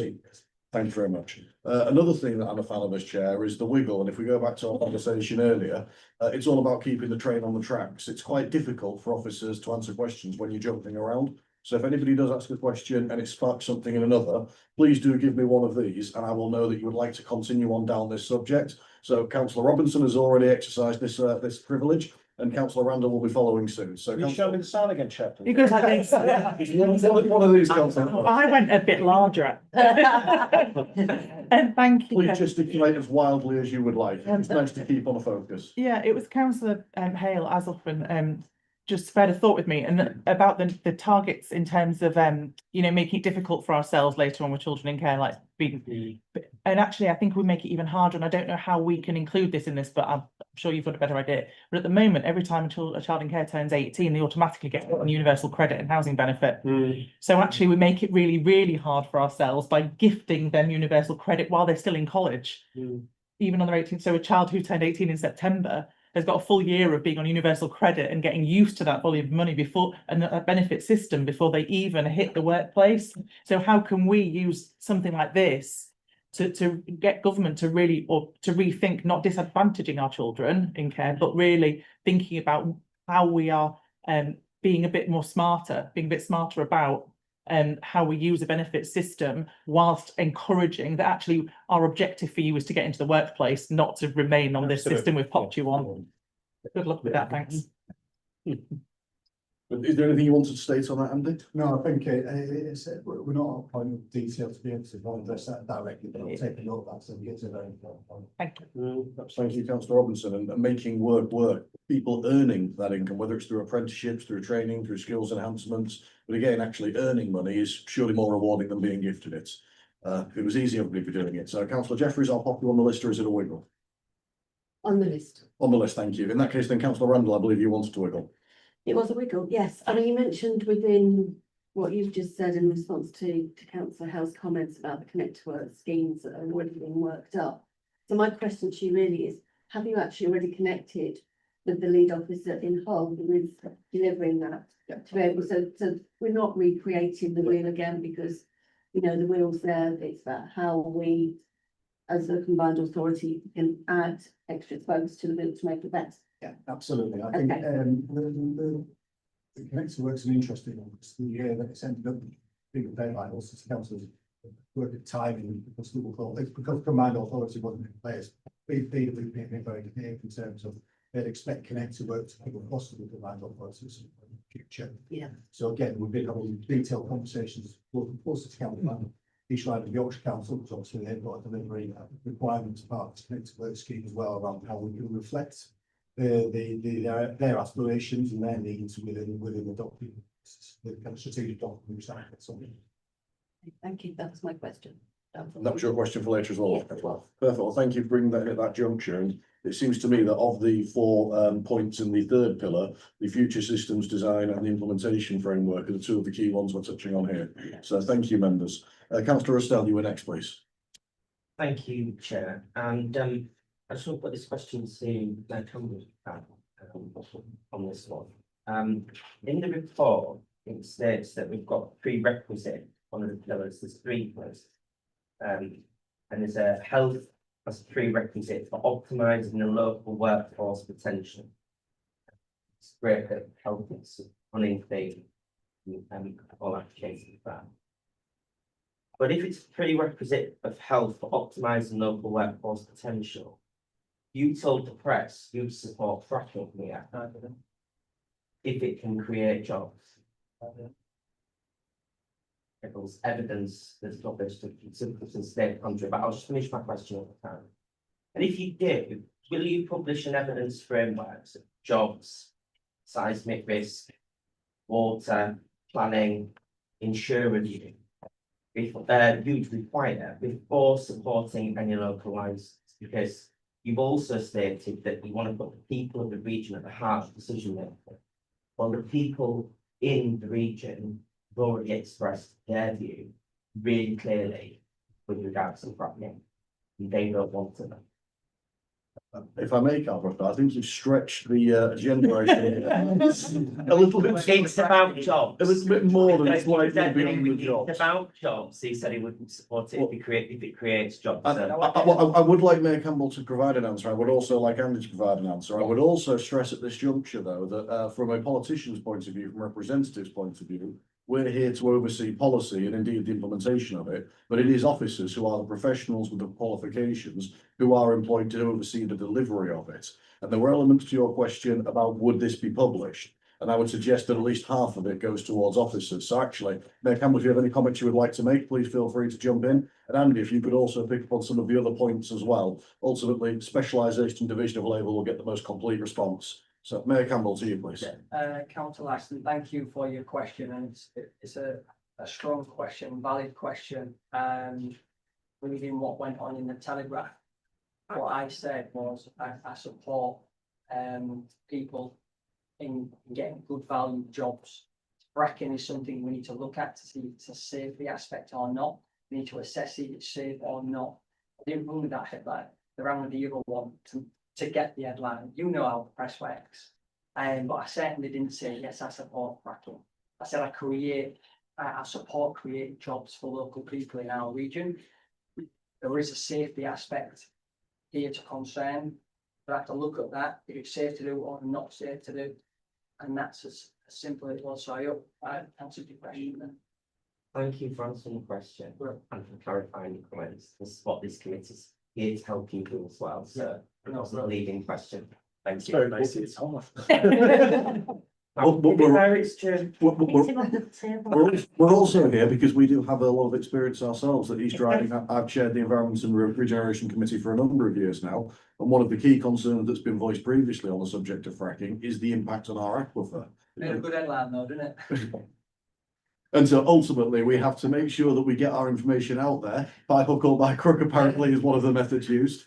But also we have to encompass a wide range of concerns, whether it is health, whether it is well-being, whether it is environmental, whether it is our water supply.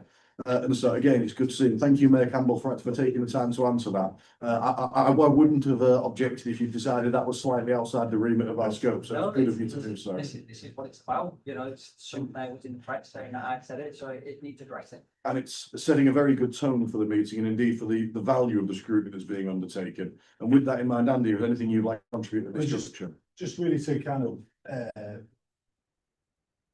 explain the reason of that statement in the report was around the evidence basically collected in terms of some of the key health issues that go within our region. So obviously there's a key issue around disability employment gap within the whole area, specifically in terms of people who are classed as long-term disabled are out of the labour market. So it's suggestible we need some more support to get them back in there. There's some specific health issues which are keeping people outside of the labour market, which the ICB have given some evidence on around mental disorders, musculoskeletal disorders, cardiovascular disorders, and respiratory disorders. The importance between the Hill and East Yorkshire is slightly different compared to where you are, but those are the 4 areas where the issues are. To work hard to kind of target those as a way of getting people back into work. And this is on that, obviously, the majority is health. The health aspect of connect to work, but then there's also probably about 10% skills as well, where it comes into skills. Yeah, absolutely. That's the importance of our skills. Workforce, which will come later as well, which no doubt for into the due course. Thank you, gentlemen. Well, I must admit that I'm very pleased to see everybody's passion for scrutiny, rivaling even exceeding my own. I've also now completely given up on the suggested schedule. So what I will do is I will say we have 5 questions left to ask. If we can go through those, please, if we could try to be quick. Can I just come on the back of that one? That was my wiggle. Yes, I was going to say, we have one more wiggle, and since Councillor Hale started this topic, I'll have to finish it. Just on that point, Andy, my concern with the expanded ICB was this very reason, partly because they also want to be based in North Yorkshire, where the world looks very different and the air is probably cleaner. But what I would say was that, you know, we have musculoskeletal injuries and issues in this because it's a manual working city. People are poor, they do very hard jobs, and their bodies wear out quicker because of the manual jobs they do.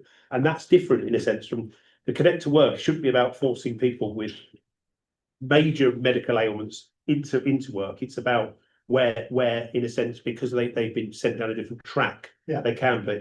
But I think we need to also make sure that our plan reflects the fact that large parts of Hull and East Riding are manual working, and that's what, and we need to have an economy that responds to the fact that people have already been disadvantaged with low wages in our jobs, and then we need to ensure that we can find a way of supporting them into work. Yeah, absolutely. I think that's a key point. I think for the combined authority, you know, we look at the whole region, where you've got a whole that looks after the whole East Riding, East Riding, but for a combined authority, we've got such a diverse area with rural, coastal and city centre. We have to come up with a vision that covers it all, and it's not a one glove fits all because there's so diverse in each area needs different needs compared to the other. So in everything we do, while we're working with teams, we're making sure that area needs that specific needs for that area. And not only that, but with nearly 100,000 people moving each way each day between the Hull and the East Riding for work and to live, that interlinked nature of it needs to be accommodated as well. So, Councillor Jeffries, you asked for a wiggle. Is this the question you wanted to ask as well, or is it separate? Sorry. Well, please, as I say, please be brief as well, because we're running out of time. And in terms of the importance of getting a good commercial thing and all that sort of thing, and the effects of health standing in the way of people falling close to them. But for me, transport connectivity is the number one priority when it stops people doing jobs and stops people retaining jobs.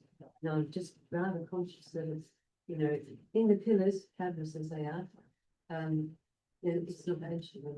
I'm concerned that it's been left out because without those connections as the number one priority, it's pointless going down the road and doing job sort of stuff. You've got to start from my point of view, I just feel you have to start from the number one priority that's holding on is back, which is start transport connectivity issue. And then once we've got those, then we can really pour all out resources. That's how I see it. Thank you. Well, thank you, Councillor Jeffries. I don't suppose that needs an answer, actually. You've harkened back to Councillor McMurray earlier with access to health and well-being. And I think that will be such a key element of what HEYCA can deliver for our region. That again, I think that should probably be a substantive item at a future scrutiny meeting for something for us to look at, not just how to put to work. Yeah, but how to get people to health, how to get people to social, to leisure, how to get people to integrate, to communicate. But no, please, Mayor Campbell, if you have something to add, feel free. We are currently putting pressure on both bus companies for the infrastructure where we can integrate one bus ticket that will go across the whole region and not having to, which will help massively for connectivity. And we are working with Hart, that's based in Hornsey, to help connectivity in the rural areas as well. So there's a lot going on in that area. But it is a priority that we want to achieve. Andy's indicated. Andy, please. Yes, just a bit on what Mayor Luke has just said, that obviously the combined authority will produce a transport strategy as well. And so the point you make in terms of people's access to work being constrained by transport connectivity, naturally there are opportunities to learn as well. As something's been picked up in the evidence base already, so we'll be kind of, well, it won't be directly dealt with by this plan, it will be something that will be then presented to our transport colleagues when they're writing their transport plan in terms of what is the response to this, which is a kind of demonstrable need, which we're outlining. And we have great success here in York. Yeah. Yes, that's right. We We are working with that as well. Not for a culture. Not at all, actually, Councillor Jeffries. I was just saying to Councillor Healy that there is, of course, a community lift in Beverley area. There is Go Far. And something that Andy Burnham's been very successful with in Manchester is trying to link the timetables for the trains, the trams and the buses. So you can hop off of one and onto another. And that will help a great deal with transport across our communities. Digital transport system is the vision, you know, where you can pull up at a bus stop, you've got a nice bus shelter, but it'll actually tell you how many minutes the next bus is away. You know, sometimes when you walk to any bus stop, it could be 2 hours, it could be an hour, no one knows when the next bus is arriving, but when you go on the underground in London, you see the next tube's 2 minutes away. Like, my vision for that is on the bus stops, you can see exactly when the next bus is going to arrive, like that digital connectivity is key. Well, the wiggle was designed to bring about good scrutiny. Now, it's done so well that we're already 20 minutes behind. So this will be the last wiggle because Councillor Healy has been. Yes, I've not been wiggling at all. I just been following the. Just been waiting, not wiggling. You're a gentleman, sir. So if you would indulge me one more time, Councillor McMurray, what his earlier comments were touched upon by Councillor. I'll be really quick. Transport. Just in terms of the bus shelter, in Hull, we already have quite a lot of those bus shelters that tell you. One of the interesting things, talking about people getting to work, a part of that deal is often you're sitting in traffic for 2 hours, if you've got kids and all this sort of stuff. Just mentioning how many people are traveling between Hull and East Riding. Now, there's a good chance that, I'm just going to pull a figure out there, that 30% of those people could do their own job where they live. Surely then, as part of this, and to ease some of that congestion, you know, to make everybody else's lives a little easier on the way to work, that we have some sort of website where I can click on it and it will show me somebody else who has a job, and we have some sort of scheme to keep Hull people working in Hull and East Riding. Because it's mad. You can imagine a situation where you have somebody doing exactly the same. They're doing that to do that job and then got this insane. So surely as part of this, we could look at something functional, quite cheap, gives people an opportunity to do their job where they live. Well, Councillor McMurray, you're getting dangerously close there to advocating for a policy for common sense.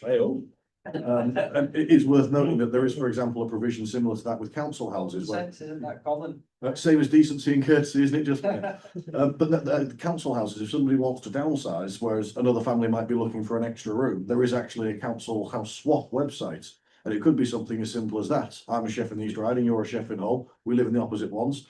And it might be promoting that sort of engagement. And again, something we can look at as this plan is progressed. As Andy highlighted earlier, we are looking at this in almost a pre-scrutiny fashion, a very early stage. And I have absolutely no doubt it'll be coming back to us later on in the year. Can I just ask, does Andy think that's a silly idea, or what do you think? It's just whether it fits within this or whether it fits within the transport element. So I'll have to go and have a conversation with our transport. What's part of it, if I can, sorry, and I'm really abusing this now, but the transport element is not the cause, it's the symptom, and the symptom is about the employment in it and making it easy to be employed. So I would argue that the benefit of the transport saving by 2 people across the region swapping the job, that is a product, a byproduct of that, not the root cause, which is about workability, employability, making life easier for people into work. Yeah. So Again, the focus is very much getting people out into work, so there's that element. I think the idea is a good one. It's just where it fits in terms of which. Well, that's your job now. Thank you. Yeah, Chair. Cheers. He's took it on board. Any meeting where there's homework set shows we discussed something worth discussing. So thank you, councillor McMurray. So councillor Healy, over to you, please. Thank you, Chair. Yeah, back in the early 2000s, I came from the private sector into the world of learning and skills councils, training enterprise councils, regional development agencies. And this whole area, of course, of getting people into work, nothing new about that under the sun. And governments of the day were badging them up, just as they badging this up, Get Britain Working, Connect to Work. We had training for work, we had the New Deal. And what I quickly realised was that some of the papers that we saw said a lot of things, but you really couldn't really get to the nitty gritty. And what I just want to try and do with Andy at the moment is for the benefit of our residents who are looking, what this is actually trying to do, this document, so that we can be clear with the public. Now, what this it seems to be saying to me, and correct me if I'm wrong, Andy, first of all, it's saying there's £100,000 for you to write a document by the end of October, which is funding that's available from DWP. And then it's suggesting that there's £13 million over 4 years to get 3,500 people with a health condition into work.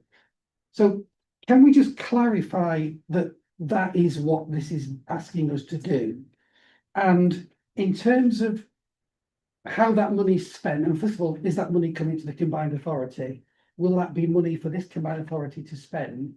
And what is your sort of goal for the next, well, you know, by the end of October to do with the document in terms of outlining exactly what it is that the actions that will be taken to achieve this goal of getting our current employment rate from 74.4% to 80%. I just want some clarity, but for all of us, including the mayor and the public, as what it is, that this is just not another piece of bureaucracy, but will have tangible outcomes for people with health conditions to get jobs. Will you be fleshing that out in some more detail for us? And practical and achievable as well. Practical and achievable, yeah. Absolutely. So the £100,000 has been allocated to the combined authority to produce the document. I've been seconded in from the East Riding Village Council to prepare that document. So that funding has been spent on my time to be able to do that. The £13 million that you refer to is the Connect to Work programme, which is the one which has been prepared by Hull City Council. They have responsibility for it at this point, or it will come across the combined authority in due course. So that's where we are. In terms of what this document will look to do, what is different between what's happened in the past, is the connection between health, Job Centre Plus, local authorities, combined authorities. So it provides an opportunity to link what have been somewhat disparate undertakings into one set of aims, one set of actions, and then it'll be easier, hopefully, at the end of it, to see what the outcome of all of that work has actually been. So that's the aspiration from the government behind it. That's what we're looking to deliver in terms of this document. As I say, the timeframes that we've been given to do it are very challenging. So we've been having a discussion with DWP around how we can do that. So it's something that gets something practical. As I outlined at the start here, I understand that this is a very early stage document, so there's maybe not the detail that the people will maybe hope to see in this, but that will come later on. And again, I'm more than happy to come back in due course once we've got some more details about to discuss that, should that be requested. Hopefully that gives you a bit of an idea in terms of what that £13 million is very much the Connect to Work project, which Councillor Hale was talking about, which is about getting people who are far away from the workforce back into the work. Is that coming to this combined authority, or is that Is City Council? that sits with Hull City Council to deliver on behalf of all our So there's in due course for all. there's no new money then for the combined authority? Yes, that's a bit of the issue in terms of outlining the UK SPF funding, which is currently delivering a lot of this activity.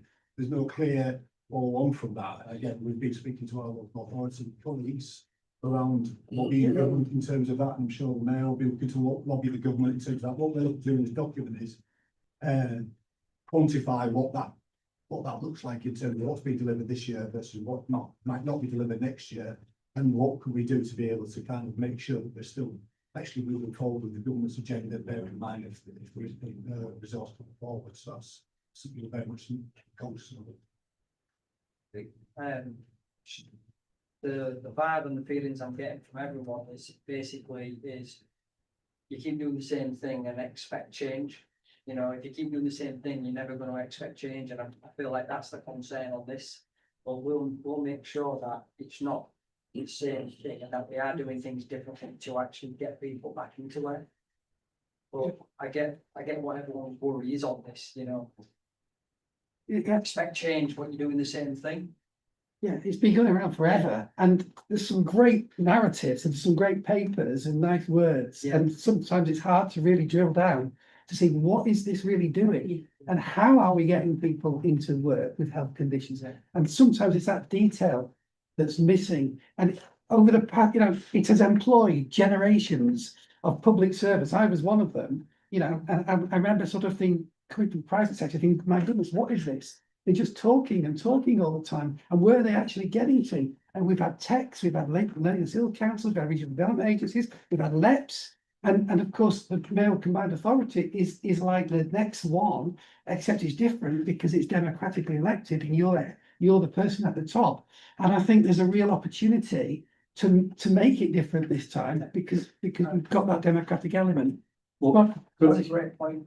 could I conclude this then by suggesting that it's not just, as Mayor Campbell's just said, asking people to do, to not change the recipe, but to change the meal, but also, Andy's just sort of put a bit of a shock in there, in that they're also asking us to do more with potentially less, or indeed to deliver more greatly with nothing to support it.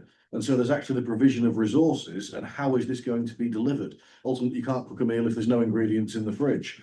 So Councillor Healy, could I please ask that you actually spend the next 5-10 minutes formulating a recommendation, as I did with Councillor Hale, to make sure that this is phrased for James' benefit. This will be the last wiggle, Councillor Merrick, because I still do have Councillors Waring, Collinson and Jeffries, and we are well behind No problem. schedule. I'll be very quick. It sort of leads on from the point that you just made about what's going to change, and obviously, Luke, you put forward your opinion then, which I think I pretty much agree with, about doing the same thing again.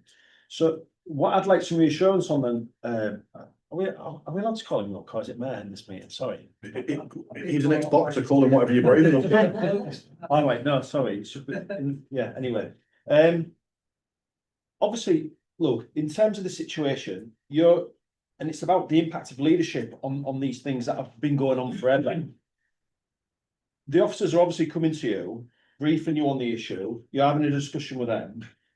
Do you feel like in this role, your leadership is having an influence on those things as they're developing? Because obviously you've got a lot of different things coming at from all angles. It's a brand new role, brand new organisation. Do you yourself feel confident that you're able to influence these things as they're developing? Because like you say, if ultimately the bureaucratic class, the officer class, who are experts in their field, are doing the thing that obviously a lot of them have been doing for a long time, no disrespect to you personally, I'm not saying, I'm just making a generalisation. And part of the struggle I find since I've been in politics like 7 years now, is how as elected members, your vision, your leadership influences that, because ultimately you're having a discussion with somebody who's done this degree level, PhD level, and we know a little bit about it, don't we? Because we're the jack of all trades. How do you feel your relationship is with the officers in the development of this, and how much do you feel you can exert leadership and put your spin on what they're doing? I've got a great relationship with all the staff in the office, and I'm constantly saying to them, what can we do differently? Because I'm very aware of it's not just in the combined authority, it's in councils, it's in government that keep doing the same thing and expecting change when that change is never going to come. We're consistently doing the same thing. So I'm constantly talking to say, what can we do differently? You know, and it's literally every Tuesday, it's a talk around the table that bounce ideas off each other of what can we do differently, how can we approach this differently, can we go down a different route? Obviously, there's guidelines that we have to stay in, but can we adopt certain things, like, just say for instance, there's the boundary problem with the ITB board. That covers North Yorkshire, Hull and East Yorkshire, and Lincolnshire. Like, how does three mates, they talk about devolution, powers coming down to the mates. How does powers come down to me, or to David Skate, or Andrea Jenkins, on when we're all across three three boundaries, and there's no boundaries over three different regions. Like, how can that be scrutinised? What can we do differently in, say, health in our region? That's a little bit different to the rest. And I'm constantly trying to bring that into the team to think a little bit differently, approach it differently, and use what our attributes of what combined authority offers. And you feel like you're having an impact in that, your leadership's impacting? Yeah, on this? everything's still early days, as you Yeah, can imagine. of course. Just over 4.5 months it's been going, still building a team. But the team that we have got, the solid people that's in there, and they're very good at what they do. Thank you. I would say that every member of staff are very good at what they do. Thank you. Ultimately, elected officials are elected, we've got the mandate. The officers, as you rightly said, Councillor Laurie, they're the experts, they're the ones with the qualifications. It's a steering wheel and an engine situation. You're not moving forwards if you're not working together. And I come from obviously my background's completely different. I run my own private businesses. I've got a professional background where I've dedicated myself to something for 22 years, made sacrifices. So I can bring in a different element. I'm not in that public, I've not been in that public sector. So, you know, it is due to me, but then again, I can come up with fresh ideas from where I come from, private sector. Okay, thank you. Thank you. Thanks, Chair. Thank you, and thank you. Councillor Waring, over to you, please. Thank you, Chair. I really wanted to follow on from Councillor Healy's question, because he's really pinpointed what the objective of this project is. And in the most deprived areas is the area that we could get the most benefit. And I think we should be targeting in this project the most deprived areas, because it's already been said today, the best way to improve somebody's health, to improve their children's education, to improve their life expectancy is access to get people in employment. And the biggest gains can be made in the most deprived areas. And I think in implementing that, it's got to be not just a carrot, but not a stick, but it's got to be encouragement and intervention, where we don't do things for people, but we actually encourage them. And I think the Mayor mentioned about raising aspirations in these areas. So the aspiration is not to get disability benefit, but the aspiration is to get a job. And raising that will be how we achieve success in this area. And I think some of the things that's holding that back are things like digital connectivity, because I talk to a lot of people that their access to the internet is on a mobile phone, and I cannot think how I would apply for a job and fill a CV in and write letters using a mobile phone on a pay-as-you-go contract. And that's a real block to people. And actually solving that would make such a difference in the most declined areas.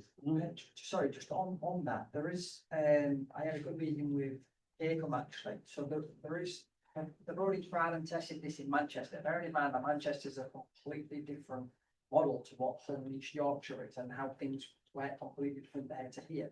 But they are doing it with people going into that signing on benefits to be able to give them Wi-Fi at peppercorn rate, so then they can get online, they can be digitally connected, apply for jobs to help them get back into work as well. That's something a little bit different. But obviously you just touched on it there. That's what we're looking at. I think that is due to, I don't know, I think it's already any of you is aware of it, but I think that's in a couple of months. I think we're going to launch it in the first. Yeah, there is a social health now, I believe. Is it? Yeah. Okay, I'm not aware of that. I think that they're going to launch one in the next 8 weeks. But I would obviously that's really good, and I'd want to encourage that. I'd want to encourage, and certainly in the most deprived areas, a way of been able to apply for jobs online, but didn't mean they were using some of their pay-as-you-go data, because it's a block. And I think the other thing is, the only way to mention one more thing is about travel costs as well, because I know Councillor Jeffries mentioned that actually those travel costs in going for interviews from outlying areas into where jobs are, then is a block, and we want to encourage people not to look for disability benefit. Thanks. Thank you. Thank you, thank you, Councillor Waring. I do have a couple more questions. So Councillor Collinson, Councillor Jeffries, and then we'll go for a quick comfort break. So Councillor Collinson, please. Thank you. I've got a couple of points. I'll just get them all out first. I really welcome the retraining and upskilling for adults to get them back into work.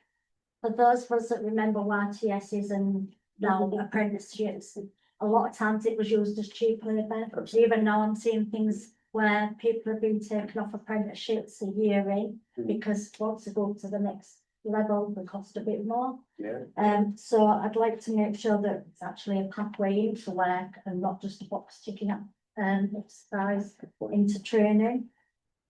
Secondly, connectivity with the bus times. Everybody's going on to these continental shifts now, where the 12-hour shifts. You can't get a bus from Westall to Eastall if your shift starts at 6 o'clock in the morning, because the bus maybe starts at 4 to 6. So you've got no way of getting that. And if we want to keep up with sustainable travel and to help lower the amount of cars and keep buses running, that's something that needs to be looked at. And one of the biggest barriers to work is the consistency of hours. Now with 0 hours contracts, people can't accept jobs because they can't budget, can't arrange childcare. They need to have a contract that says going to be working 30 to 40 hours a week, so that they can then plan and budget around what they know they're going to have coming in, rather than having to contact DWP and say, well, I've worked 1 day this week, but I'm working 3 next week, and so on. That's my thoughts. Thank you. I mean, just to say, sorry, it's hard for me to speak up for the Labour government, but they have done away with 0-hour contracts, although unfortunately it's a loophole that people often just give 4-hour contracts to people. That's the new way around it, but they have actually done away with 0 hours. Happening in retail. We need to put a force forward that makes that a strong Absolutely, position, while we're saying we need a minimum of a part-time 20-hour contract. Well, ultimately, I think the message that's come across loud and clear all day, and it was even said earlier, is making work pay. People need to be encouraged into it, but they need to be benefiting from that as well. Definitely. And indeed, you need security. Otherwise, if it's not secure, then you don't know where you're going to be, and you're not got eligibility for things like a mortgage as well. So there is a lot of layers to this, a lot of depth. And Andy did touch on the fact earlier that this is the beginnings, this is the bones of a plan. There will be much more to come here, and I have no doubt this is something that we'll be following through the committee rather than simply glancing at. Andy, please. Yeah, can I just come in on that last one, just around, I think you touched on a really good point I probably haven't mentioned thus far, and that's around the need for us to work with businesses on this, because it's not just about getting people who are out of work into work, it's about kind of promoting good work, if you like, within kind of workplaces, but then also making businesses or supporting businesses who are predominantly SMEs within this region to take on some of these people who are furthest from the jobs market. They're going to need some, the company themselves are going to need some support to be able to do that. So one of the priorities which is emerging is more around supporting businesses to play its role in getting the Royal East Yorkshire working. And now actually the role of good work in terms of that, in terms of some of those points that you make, is something that we look to kind of develop a good work chart to work with businesses to address. Thank you very much, Councillor Thompson. Thank you, Andy. Councillor Jeffries, please. My question was. Yours must have been. Oh, in that case then, thank you very much for looking into this in a great deal of detail. There were a number of recommendations, specifically Councillor Hale and Councillor Healy. Councillor Healy, would you like to go through yours, and Jane from Wire? Well, mine was on the, well, I'll just read what I've written. The document that's produced will identify clear methodologies and outcomes for how people in Hull and East Yorkshire with health issues are able to access employment. So, I mean, you may want to expand on that, but I'm just trying to keep it as simple as possible. How will it happen? You know, how will it happen? And so what's the methods and what's the so in terms of the outcomes, how will it happen? And can we identify clear methodologies and outcomes? And if we may try and combine the comments of councillors Waring and Collinson there, Yeah. It's not only access employment, but it's also access transport and access, I'd say, quality employment or secure employment. Pick an adjective to suit you, so I didn't bring my thesaurus with me, but yes, I think we've got Strong and stable is an old one to one. Well, considering there's been muffins placed out here, I'm glad the chair's strong and stable at least. So Councillor Hale, please. And the Hull and East Yorkshire Combined Authority works with the 2 local authorities to in lobbying and the LGA to lobby government to ensure that the targets set for things like Connect to Work act as incentives and not disincentives for partners in the delivery of this scheme. Thank you, councillor Hale. So can I ask Jane Conway, do you think we've captured everything that was discussed and the recommendations are appropriate to that? I do, thank you very much. Thank you everybody for that. Now, it was clairvoyant of officers to suggest a timeline because we have a 2-hour schedule and a 3-hour booking for the room. In that way, we are therefore able to go over time, make sure we get nitty gritty, but also it does have us keep an eye on focusing and on getting to the important bits. So what I'll do now is I'll say, well, I'll have a quick 5-minute break. We'll come back, we can look at the Community Investment Fund, and we should still be done well before 5. So thank you very much, everybody. See you shortly. Welcome back, everybody. And there was never a moment of doubt in my mind that you all would, but no, we are here to start the second half. So we have Mark Rogers here to speak to us about the Community Investment Fund. However, I did want to give the Mayor the chance to introduce this topic before handing over to officers. So Mayor Campbell, if there's anything you'd like to say to get the ball rolling, please, the floor's yours. Yeah, no, for me, this is something very positive, and I'm excited about it. I will let Mark run with it a little bit because he's sat there nice and quiet for a couple of hours, so give him something to do. In that case, then, Mark, I hope you're well rested and raring to go. Please, over to you. Yeah, thank you very much. Thank you, Mayor, as well for the introduction. So there are 3 of us in the room who can assist with this item, and 2 of them sit to your right hand side, Chair. So you will have seen the report, and I hope it is self-explanatory. I think you've also heard earlier in this meeting the Mayor's enthusiasm for commitment to all issues kind of relating to health and wellbeing. So the development of the Community Investment Fund is entirely designed to support that ambition. And to give the opportunity, again, you've heard from the Mayor very clearly about being able to work with communities, being here for people, not just to do to them, but to do with them and to listen to them. So again, the fund is very much predicated on wanting to ensure that the inequalities that exist across the communities of East Yorkshire can be addressed, but particularly through that lens of wellbeing, but also for those communities themselves and the organisations that support them to have the opportunity to kind of shape how the fund is used. So it seems a really important and early opportunity for the Mayor to get out of the starting gate and be seen to be able to do something that absolutely reflects one of the key priorities in his overall, what he calls the game plan, the overall kind of prosperity strategy for the region. There's some further work to be done on, as you can see from the report, but it sets out some high level kind of criteria that will ultimately be turned into criteria that can be used for making decisions about where money may not be allocated. It also talks about the importance of continuing to work with one of the constituent authorities, in this case, East Riding, around being able to properly administer grants. We haven't yet got that capacity in the organisation, so we'd like to make sure we work with one of our key partners. And I think as much as anything, I'm prepared to more than happy to get into more detail, but you have had the report, you know the detail of it. You can see that the ambition is to be able to get out of the door up to £1 million in the next year to kind of support ideas that come from the community, and this will go through a number of further iterations, and it will ultimately later in the year go back to the main board when all of the detailed criteria about how the spend might be allocated is decided. Thank you very much, Mark.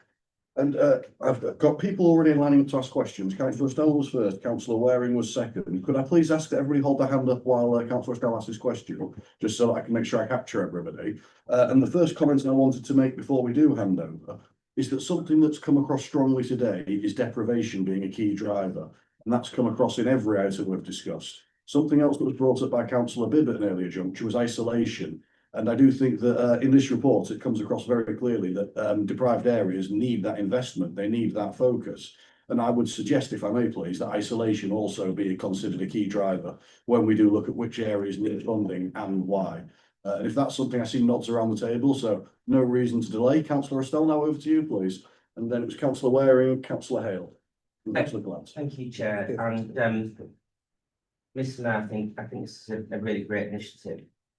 I think that simple is to be commended, and a quite a unique way of shoehorning this in to the mayoral devolution deal. getting something going in this. Of course, the two councils already do operate similar funds. I'll talk about that in a little more detail in a minute, but this community fund is described as tackling inequality, promoting inclusion and diversity.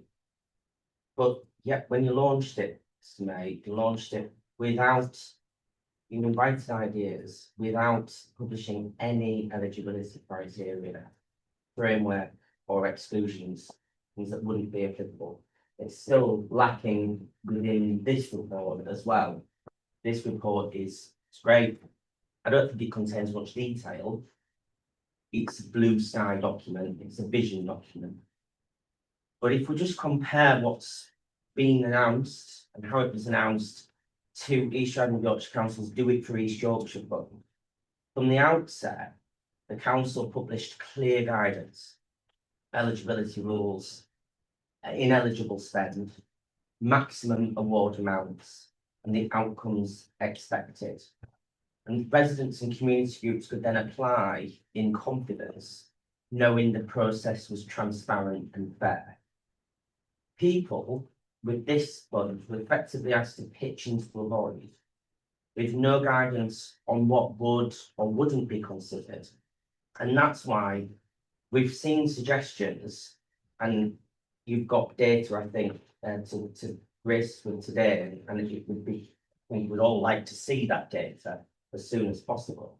But that's why we saw suggestions on your Facebook ranging from new hospitals to, and I'm quoting directly from comments on the Facebook post, could we maybe spend a few £100 on a concentration camp and remove all illegals out of hotels? Take down the pride flags and get more England flags up.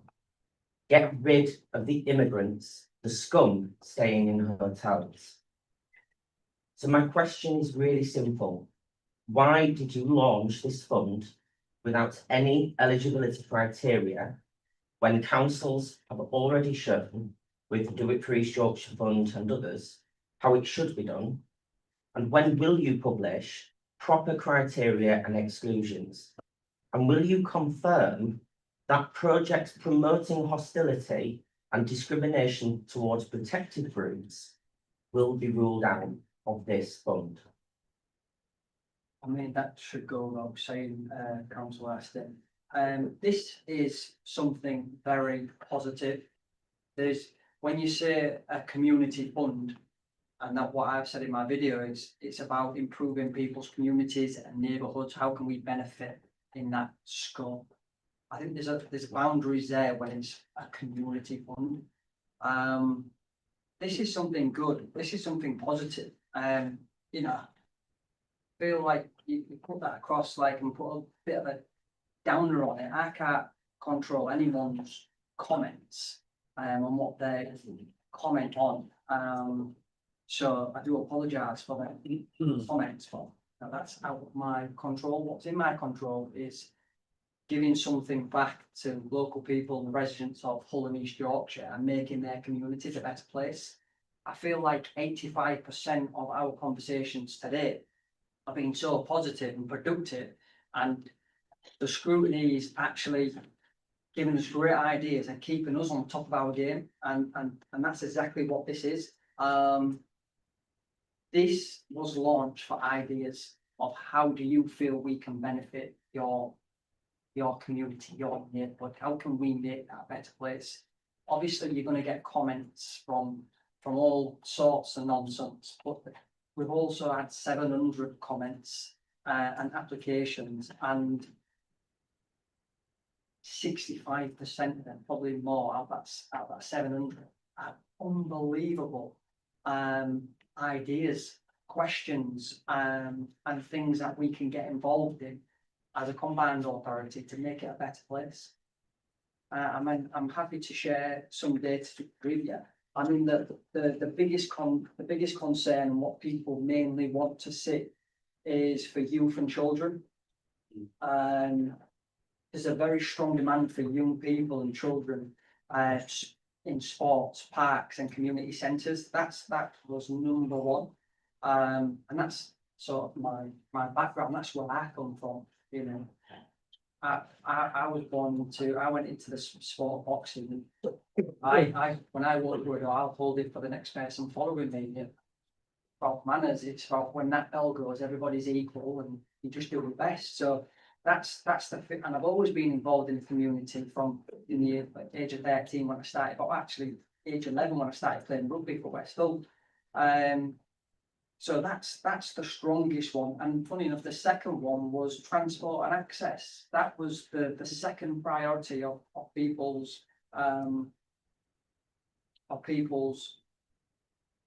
expressive concerns and what needs to happen. Visible improvements in safe spaces are a top priority. Transport, especially bus fares, rural access. These are everything we've spoke about today, and a lot of the things that we spoke about today, we can actually start delivering sooner than later with this community fund. Now, we are not reinventing the wheel here. We haven't just made this up. As you know, we are East Riding Council have allowed us to use their grant process, which is fantastic. But this has been done also in other combined authorities where it has had a positive effect, and that's exactly what we're aiming for. We'll do it for a year, and if it works and it's positive, then we'd like to continue that. The £1 million fund, it's actually 500,000 off the investment pot, and the other 500,000 comes from the interest that our money's making. So effectively, it's just 500,000 off the top, and the rest of it is coming from the money that interest, what the money's already earned. Sorry, I hope I've answered your question there. Yeah, you have. I just wanted to come back from Well, actually, I'm just going to do the exact opposite, councillor Snell. I'd like to think I've been overly generous in allowing people to come in with an explanation, to ask a question, to occupy the microphone. The fact of the matter is, this building gets locked in 33 minutes. There's been 7 minutes discussing this topic thus far. There are 6 other councillors who would like to ask a question. So can I please now at this juncture say that there is no need to preface a question with an explanation. Can we simply stick to those? Yeah. And I wanted to do that specifically because I wanted to give people the opportunity to explore, but also we have still got to get through the agenda and everybody deserves a crack of the whip. So councillor Bibb, you were next, please. Yeah, then it's councillor Waring, Gallants, Hale and Healy. Thanks, Chair. I'll try and be really brief. I think this is a really positive scheme. It's going to bring tangible benefits to the community. I want to touch upon something that Councillor Estelle said about maximum award amounts. Because £1 million is a lot of money, and it can benefit a lot of communities. But do you have a maximum award amount? Because if one scheme, for example, takes up £500,000, it's going to lower the amount for the rest. Yeah, no, then that's a great question. It's not as if I can go off and spend 250,000 on a project over here. Everything has to get signed off at the board. So we'll bring these questionnaires that we're collecting now, and we'll do our due diligence on that. But every project has to go through the board, and it'll all get signed off by the board and the leaders to say, yeah, we accept that, our due diligence on that. Dave from Sheffield can't have access to this because this is for our region only. So there's a lot to go around it, but now I posted it to benefit the community. People can see something real from the combined authority, something solid, they can touch it. We can build new parks in neighbourhoods that great access for disabilities, safe spaces, community centres. There's so much good that this can bring, but currently there is no maximum. We're literally going through the questions and ideas on where it needs to be spent. When you break the £1 million up, we could, I don't know the math, but it'd be something like we could do a project a week for and award £23,000 a week. I'm not saying that is, but that's the scope of the project. It's a drop in the ocean considering how big this region is. It's 1,000 square miles. It's not for me. I wanted to do more money and invest into our communities, and but this is what we've got, and I feel like this is a very good start, and we'll assess the first year. But currently, to go off there on a tangent, but to answer your question, there isn't no maximum. Each case will get assessed, And I feel like I don't want to put too many boundaries on maximum expenditure or minimum. I think we've got to assess each case as it comes in. But it's a discussion to have with the rest of the team. And indeed, from the scrutiny committee, we may want to make a recommendation to not set a precedent or to set guidance on limits to make sure that it's a balance between a fair crack of the whip and not disabling projects before they're ever considered. So that's something I'd like every member on the table, please, to keep an eye on for the end of the recommendation. And just sorry to quickly just to add on to that, but councillor asked it there, like we are a combined authority and we spoke about doing things a little bit differently earlier on in the conversation. We're not here just to set the same rules as what the councils do. We have an opportunity to do things a little bit differently. And that's the conversation that we had earlier on about being able to sort of do things in a different way, but still all within the guidelines where it should sit. Thank you very much, Mayor Campbell, and actually I'm doubly grateful for your last comments at the end there, because I'm sure you and Councillor Estelle could have a conversation. It would still be here tomorrow morning when they opened up. So if there is time at the end, Councillor Estelle, I would like to come back to you. But for now, please, Councillor Waring. Thank you, Chair. Luke, I think it really comes across how passionate you are on this project and how much you look forward to actually implementing this. I think when I read this paper, it's really positive. I mean, there's some really good things in here that I wanted to, really support today. Particularly the items in 1.1 and 1.2, where it talks about helping some of the region's most deprived neighbourhoods. And the message that comes across in 3.1, which talks about targeted areas. And what I'm concerned about is that this feels like it's opened up to the whole area, where this paper actually talks about deprived areas and more targeted approach. And I'd like really some idea of is it a targeted approach or is it opened up to everyone? And as a second point, I talked to some organisations about applying for this fund to really encourage them to actually make an application. One of the things they said was they were worried because it's in the East Riding, and they were worried that the people that were better at writing bids would get selected rather than the areas that would benefit most. And it becomes a contest of bid writing rather than the best use of the money, perhaps from organisations that might not be as good at writing bids. No, that's a very good question. And again, that gives us the option to do things differently. It's not about writing a bid, it's about an idea on how you can benefit the community, your neighbourhood. That this is what this fund is about.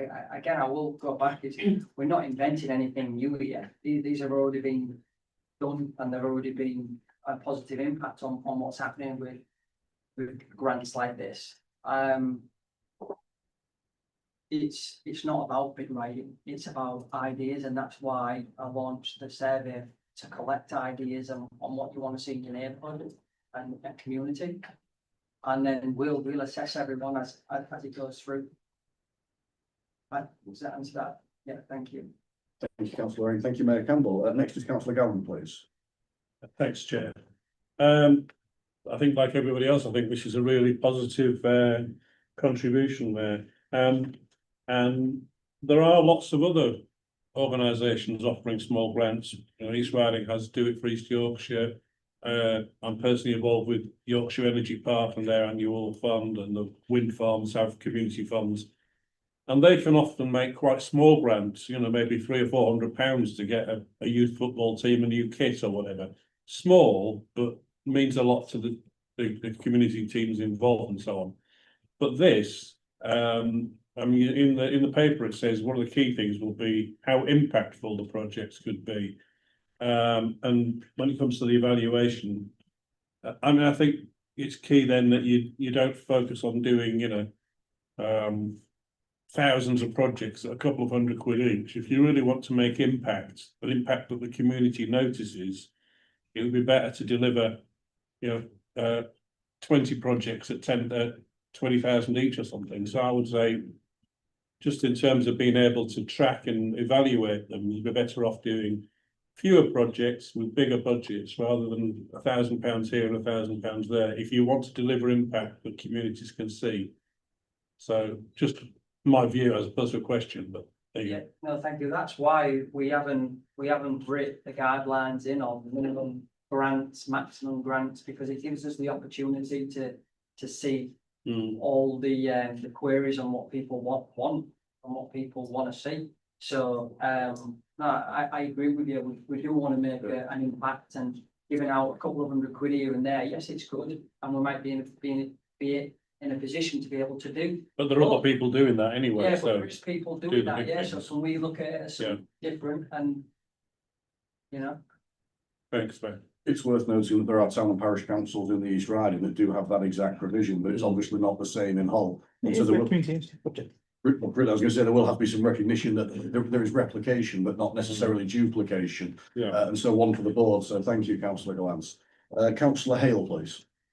Yeah, I think I'm probably going to disagree slightly with my colleague here, possibly councillor over there, councillor Still. I think you need to probably do have a maximum bid personally, because I think the danger is, and I'll be quite honest, because, and I say this as I was a council officer for 20 years, I probably can say this, or 30 years probably actually.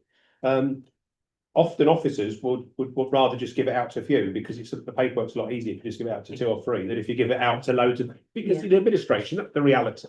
You know, your life gets a bit easier if you just get it out to a few. And I'd say that's the example of us with the Hull levelling up funding. I'm not going to make a political point, but you know, bigger grants are given when perhaps they should have given out smaller grants as well. I think you can do both, but there needs to be tiers of bids, because I think one of the concerns that I have, back to Gary's point, is some organisations say, yeah, we'll have so much for smaller bids, where the form's a bit simpler, for the reason that Gary said.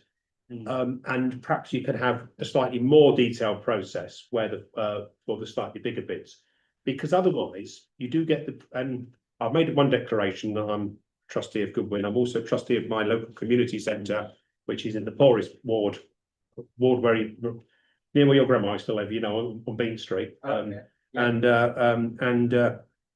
Effectively, we don't, you know, because there's no one to write bids. We're often up against people who send someone home to write a bid for 3 days.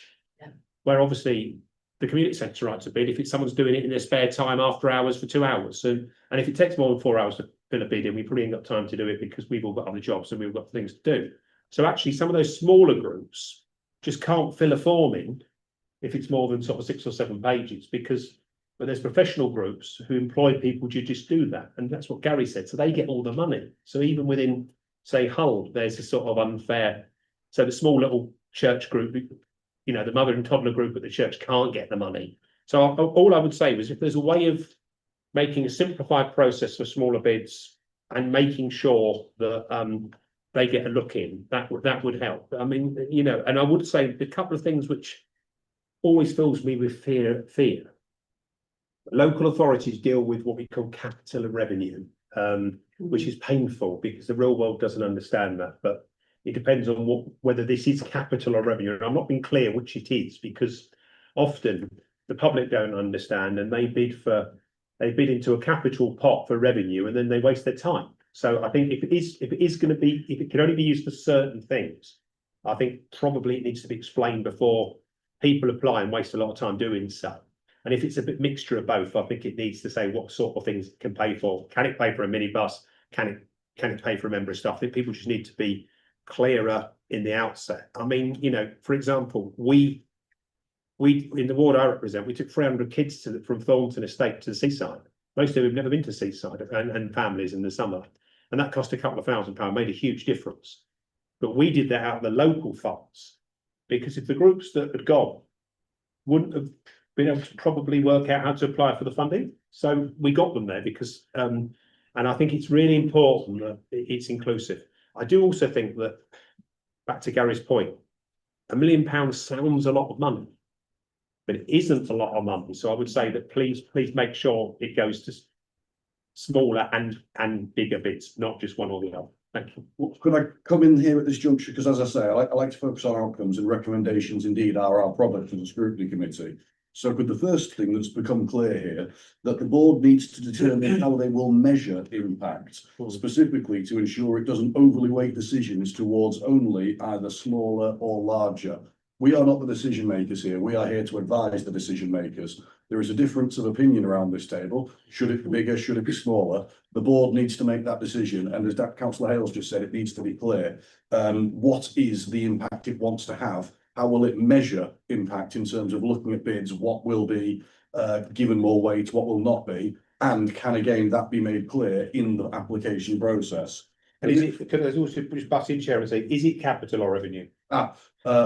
Great minds think alike, Councillor Hale, because well, not quite actually, in 1 second they will. My next one was to say that we also need to ensure that the fund is accessible, specifically that it doesn't need 3 degrees and a couple of PhDs just to become eligible. And the last comment is actually not only is the eligibility needing to be considered, but the specificity is as well. I.e., is it capital, is it revenue? What we don't want to see is somebody applying for something and be told no, they're not eligible. So the criteria need to be clear as well. So clarity on impact, on accessibility, and on eligibility, I think are the 3 things that we're recommending here. So if we can move the conversation along, please. Councillor Healy, you were next. Yeah. No, sorry, I apologise. There was a wiggle. Councillor Randall, Councillor Healy, I'm sorry. It's okay.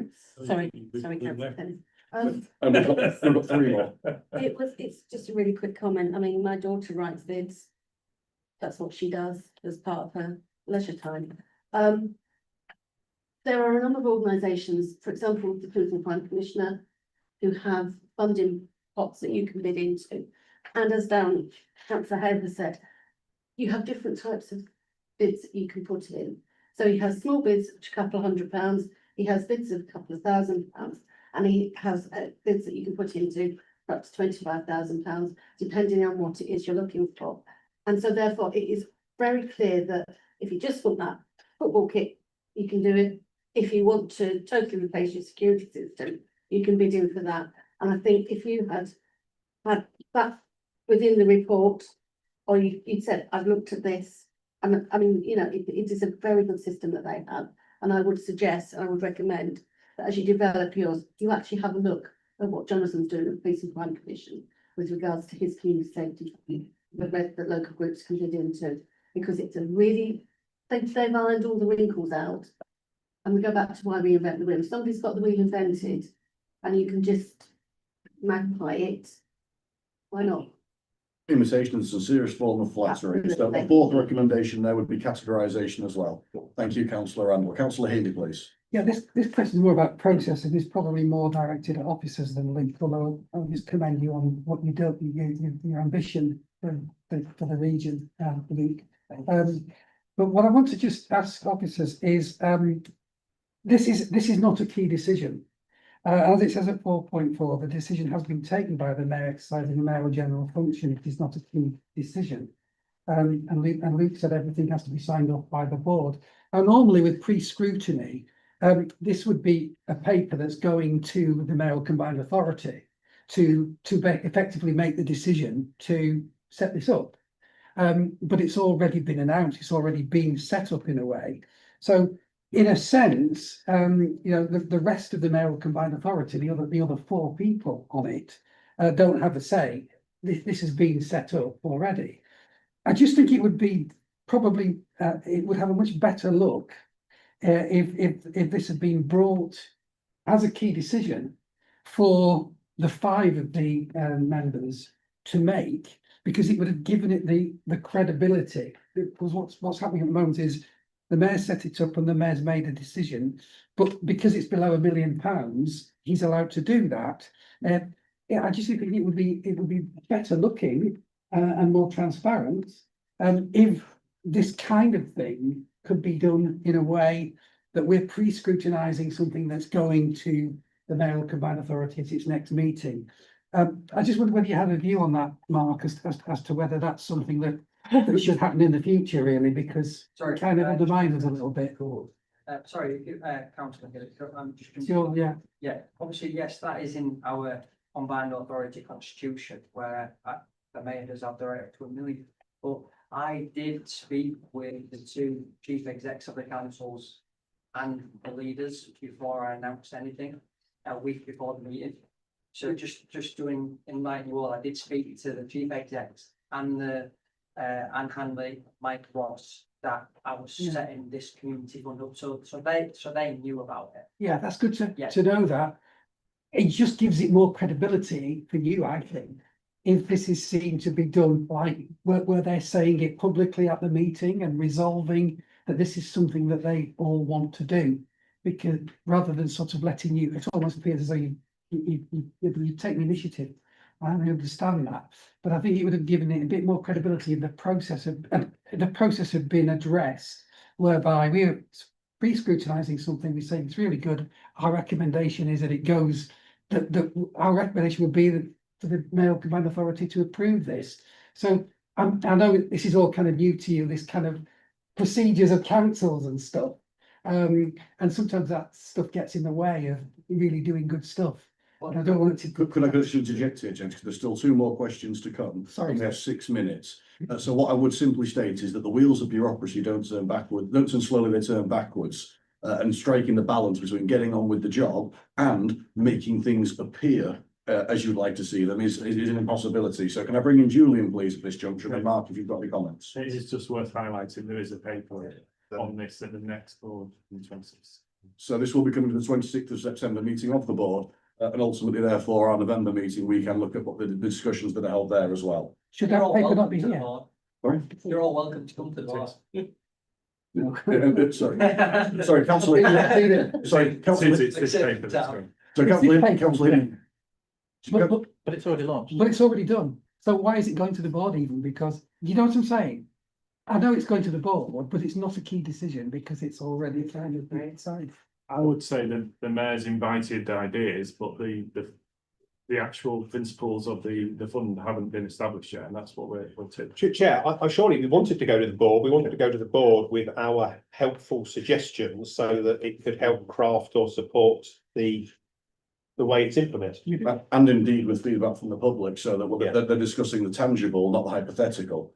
I suppose there's more than one way to skin a cat, and as I said earlier, it's about hitting the right notes in the right order. Now, I'm no musician, so I think we should say that we are where we are at this juncture. We'll go to the board. Ultimately, we can scrutinise it later as well, and we've got our work programme to set too. So we might want to look at this again as it evolves.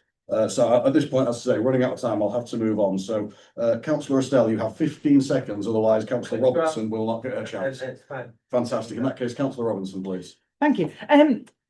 So it's actually very similar to Councillor Healy, but slightly different in that our role here is scrutiny, and we can scrutinise this paper, which, you know, great, it's nicely written, it meets our objectives, but very much as you yourself said, that you're doing things differently, great, but doing things differently should also really be based on best practice. You've got the best practice, and you've got the opportunity to take the best practice of everything and do things differently. And my concern is that when I'm scrutinising this, I'm also scrutinizing, you are the face of this authority. You are absolutely the face, as you should be, 100%. But everything I've seen of your publicity of this is not this paper. It's very, very different. And my anxiety is that it's misleading, and I feel like the public to some extent have been misled because no guidance was put in.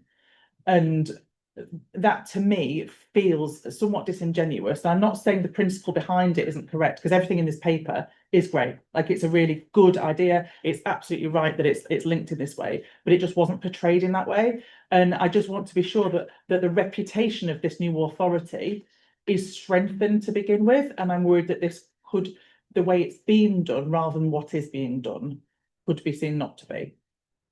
Yeah, thank you. Thank you for your concerns, Councillor Robinson. Fortunately, I do disagree with what you say, but I appreciate your question, and I believe when it's put out there for a community fund, how can we benefit your community? How can we make your neighbourhood a better place? I believe there's boundaries within that. It's because it's for the community, and it's put out on social media to get surveys and questions and ideas. That's where it's at currently. We're collecting questions. We're collecting what people want to see, what people want to happen. That's where we're at. I don't believe I've misled anybody. The fund is there. It's real. It is happening. The finer details are getting put together on the on the minimum spend, maximum spend. And on everybody here today, I really do appreciate all your feedback. I think it's been very positive for scrutiny on not just this, but on the rest of the agenda today. And it makes us, you know, be at the top of our game. So thank you for the question. Well, I would like to echo that sentiment, actually. Ultimately, we were asked today to consider the arrangements for the setup and the delivery of the fund. I would like to think we've done that with aplomb, but we've also looked at the processes, the principle, the promotion, and any other alliteration you'd like to add. So I think, again, good scrutiny done and done right. So thank you very much, everybody. We are now on 10 to 5. We have a couple of bits of admin to do. So I'll draw the item to a close now and just thank everybody for their input thus Sorry, far. Chair, I didn't get an answer, Mr. Rogers. What the nature of money, whether it is revenue or capital? I know sorry, I don't know. Yeah, so the intention at the moment is for it to come from the revenue budget, which effectively means it can be deployed as revenue or capital. On anything, that's good. Yeah. Well, it's worth noting, we are asking the board to define how they will measure impact, also to ensure that the fund is accessible, that they're looking at categorisation, as Councillor Randall pointed out, and lastly, as Councillor Hale did state, that they make clear about accessibility. Councillor Astell, please. Yeah, I've just got a recommendation that I've drafted. Thank you. That the board agreed to set clear eligibility criteria and defined outcomes for community funds. And speaking of what Councillor Hale said, furthermore, that the board consider adopting a tiered system of maximum award amounts, ensuring a balance between support for smaller applications and large projects with potentially greater impact. Fantastic. I think that's a perfect synopsis. Brilliant. Thank you very much, members. And thank you, Mark. Thank you, Luke. And thank you, Julian, for jumping in there. So we're now at agenda item 8, the executive forward plan of decisions. So could I please hand over to James to talk us through this? Bearing in mind that we are reasonably short of time now, we have members need to decide on their future work programme for the remainder of the year. There is a paper in there that's entitled Game Plan. It's something that again is in an early iteration. We do have a scheduled away day coming up at the end of October, when I would hope that we would spend the morning of that as more of a sort of induction to the combined authority, together with members of the new audit committee. And the afternoon will give us an opportunity to really drill down into what the future work programme for this committee would be. Bearing in mind at the moment that we have a schedule of ordinary committee meetings that only have, I think, 4 more ordinary meetings in it. And members may want to consider whether there are going to be any task and finish groups, whether there's going to be any deep dives on things. But could I suggest that 4 more meetings, we have 4 more portfolio holders. We've got a transport portfolio, a housing portfolio, a skills portfolio and an investment portfolio. So I don't propose, given the very short amount of time that we've got left, to really build down into our future work programme, but could I invite members to start considering what they'd like that to look like? Councillor Estelle, before I come to you, I will just qualify that I didn't want to see this meeting spending half of it looking at what we do in the next meeting. We do indeed have a work programme, a workshop, and indeed an all-day meeting to do that. So I didn't want to leave much time at the end for this when we have far more important matters to discuss and a full agenda to go through. So with that in mind, exactly what James just said, please everyone get your thinking caps on. When we all meet next month, those are the very questions we'll be asked to answer.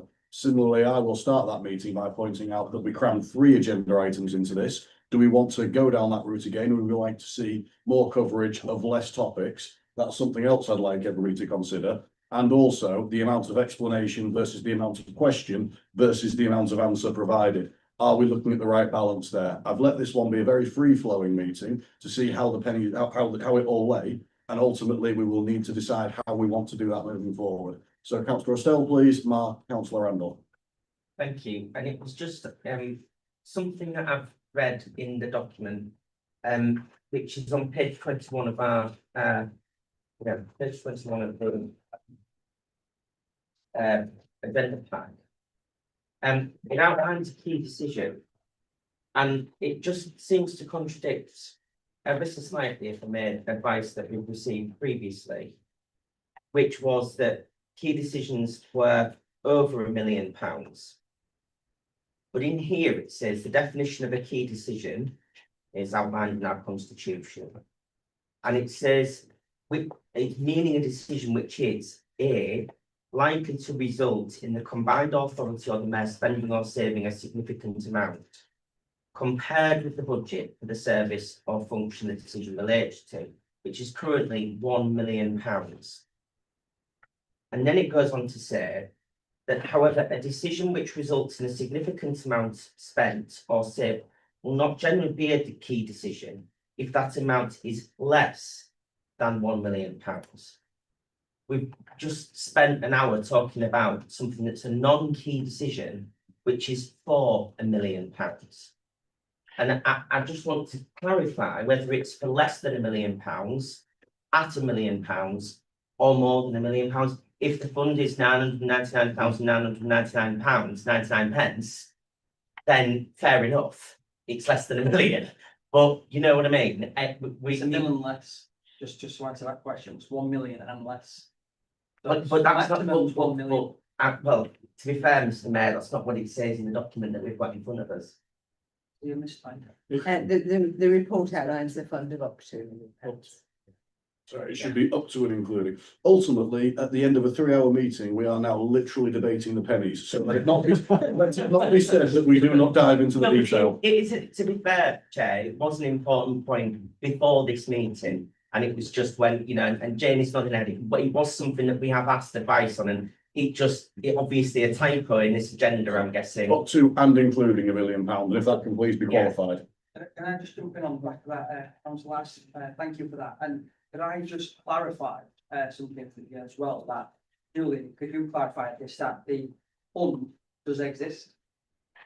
Yeah, we know it does. We've already got that clarified. Oh, okay, so you know it exists. Yeah, it's already been clarified. Okay. You've put out a tweet saying I should be embarrassed about it, so we know that it's been clarified. I think Councillor Gallant was just pointing out that we will look at key and non-key decisions, and anybody who's seen documents, I don't know about Hull, but at East Riding, every agenda item has forward plan of key decisions. I work with officers to make sure this one is forward plan of decisions. We don't want to see anything slip through the net. We want to be able to scrutinise everything that comes our way, so that we are then best placed to offer our advice. So thank you for qualifying and clarifying that, Councillor Gallant. Thank you, Councillor Estelle. Councillor Randall, please. I mean, we've rushed towards the end of this because we have to be out of the building. Could we have a look on our away day at timing and venues of our meetings, so that we're not in this position again? Because if we really do want to drill down on an item and explore it, I would like for us to be able to do that without it being to the detriment of other agenda items. Well, what I would say is that we allotted 2 hours, we allowed 3, we hired the room for 3, so we did give ourselves 50% extra. The forward plan of key decisions, I took the executive decision not to add too much weight to, because our next meeting is our workshop where we'll be discussing that all day. So ultimately, one of the things we will have to discuss is how many agenda items we want, because we could stay here till 7, but the officers might go home at 5, at which point there's not much point in carrying on. Which is why I said about the time that we start. Yes. And the chair, on that, there's a guidance from Centre for Governance and Scrutiny about what's the best way of doing scrutiny, how many items should be in an effective scrutiny meeting. Yeah. And so ultimately, as I say, our entire next meeting, our entire away day, a full day's meeting will be to discuss this. And so I didn't want to cut short earlier discussions for exactly the point you raised, Councillor Randall. We want to give them all their due time, and this is effectively our next meeting, so there was no point in making sure we left an acre at the end. So with that in mind, I've learned the last agenda item is the date of the next meeting. We have our work programme in October. Our next meeting of this committee is Wednesday, the 19th of November, 2025. Louise will circulate an agenda in due course. Thank you all for your inputs, your passion, your patience, and I'm very much looking forward to the rest of the year we have ahead. Thank you. Thank you, Chair. Thank you.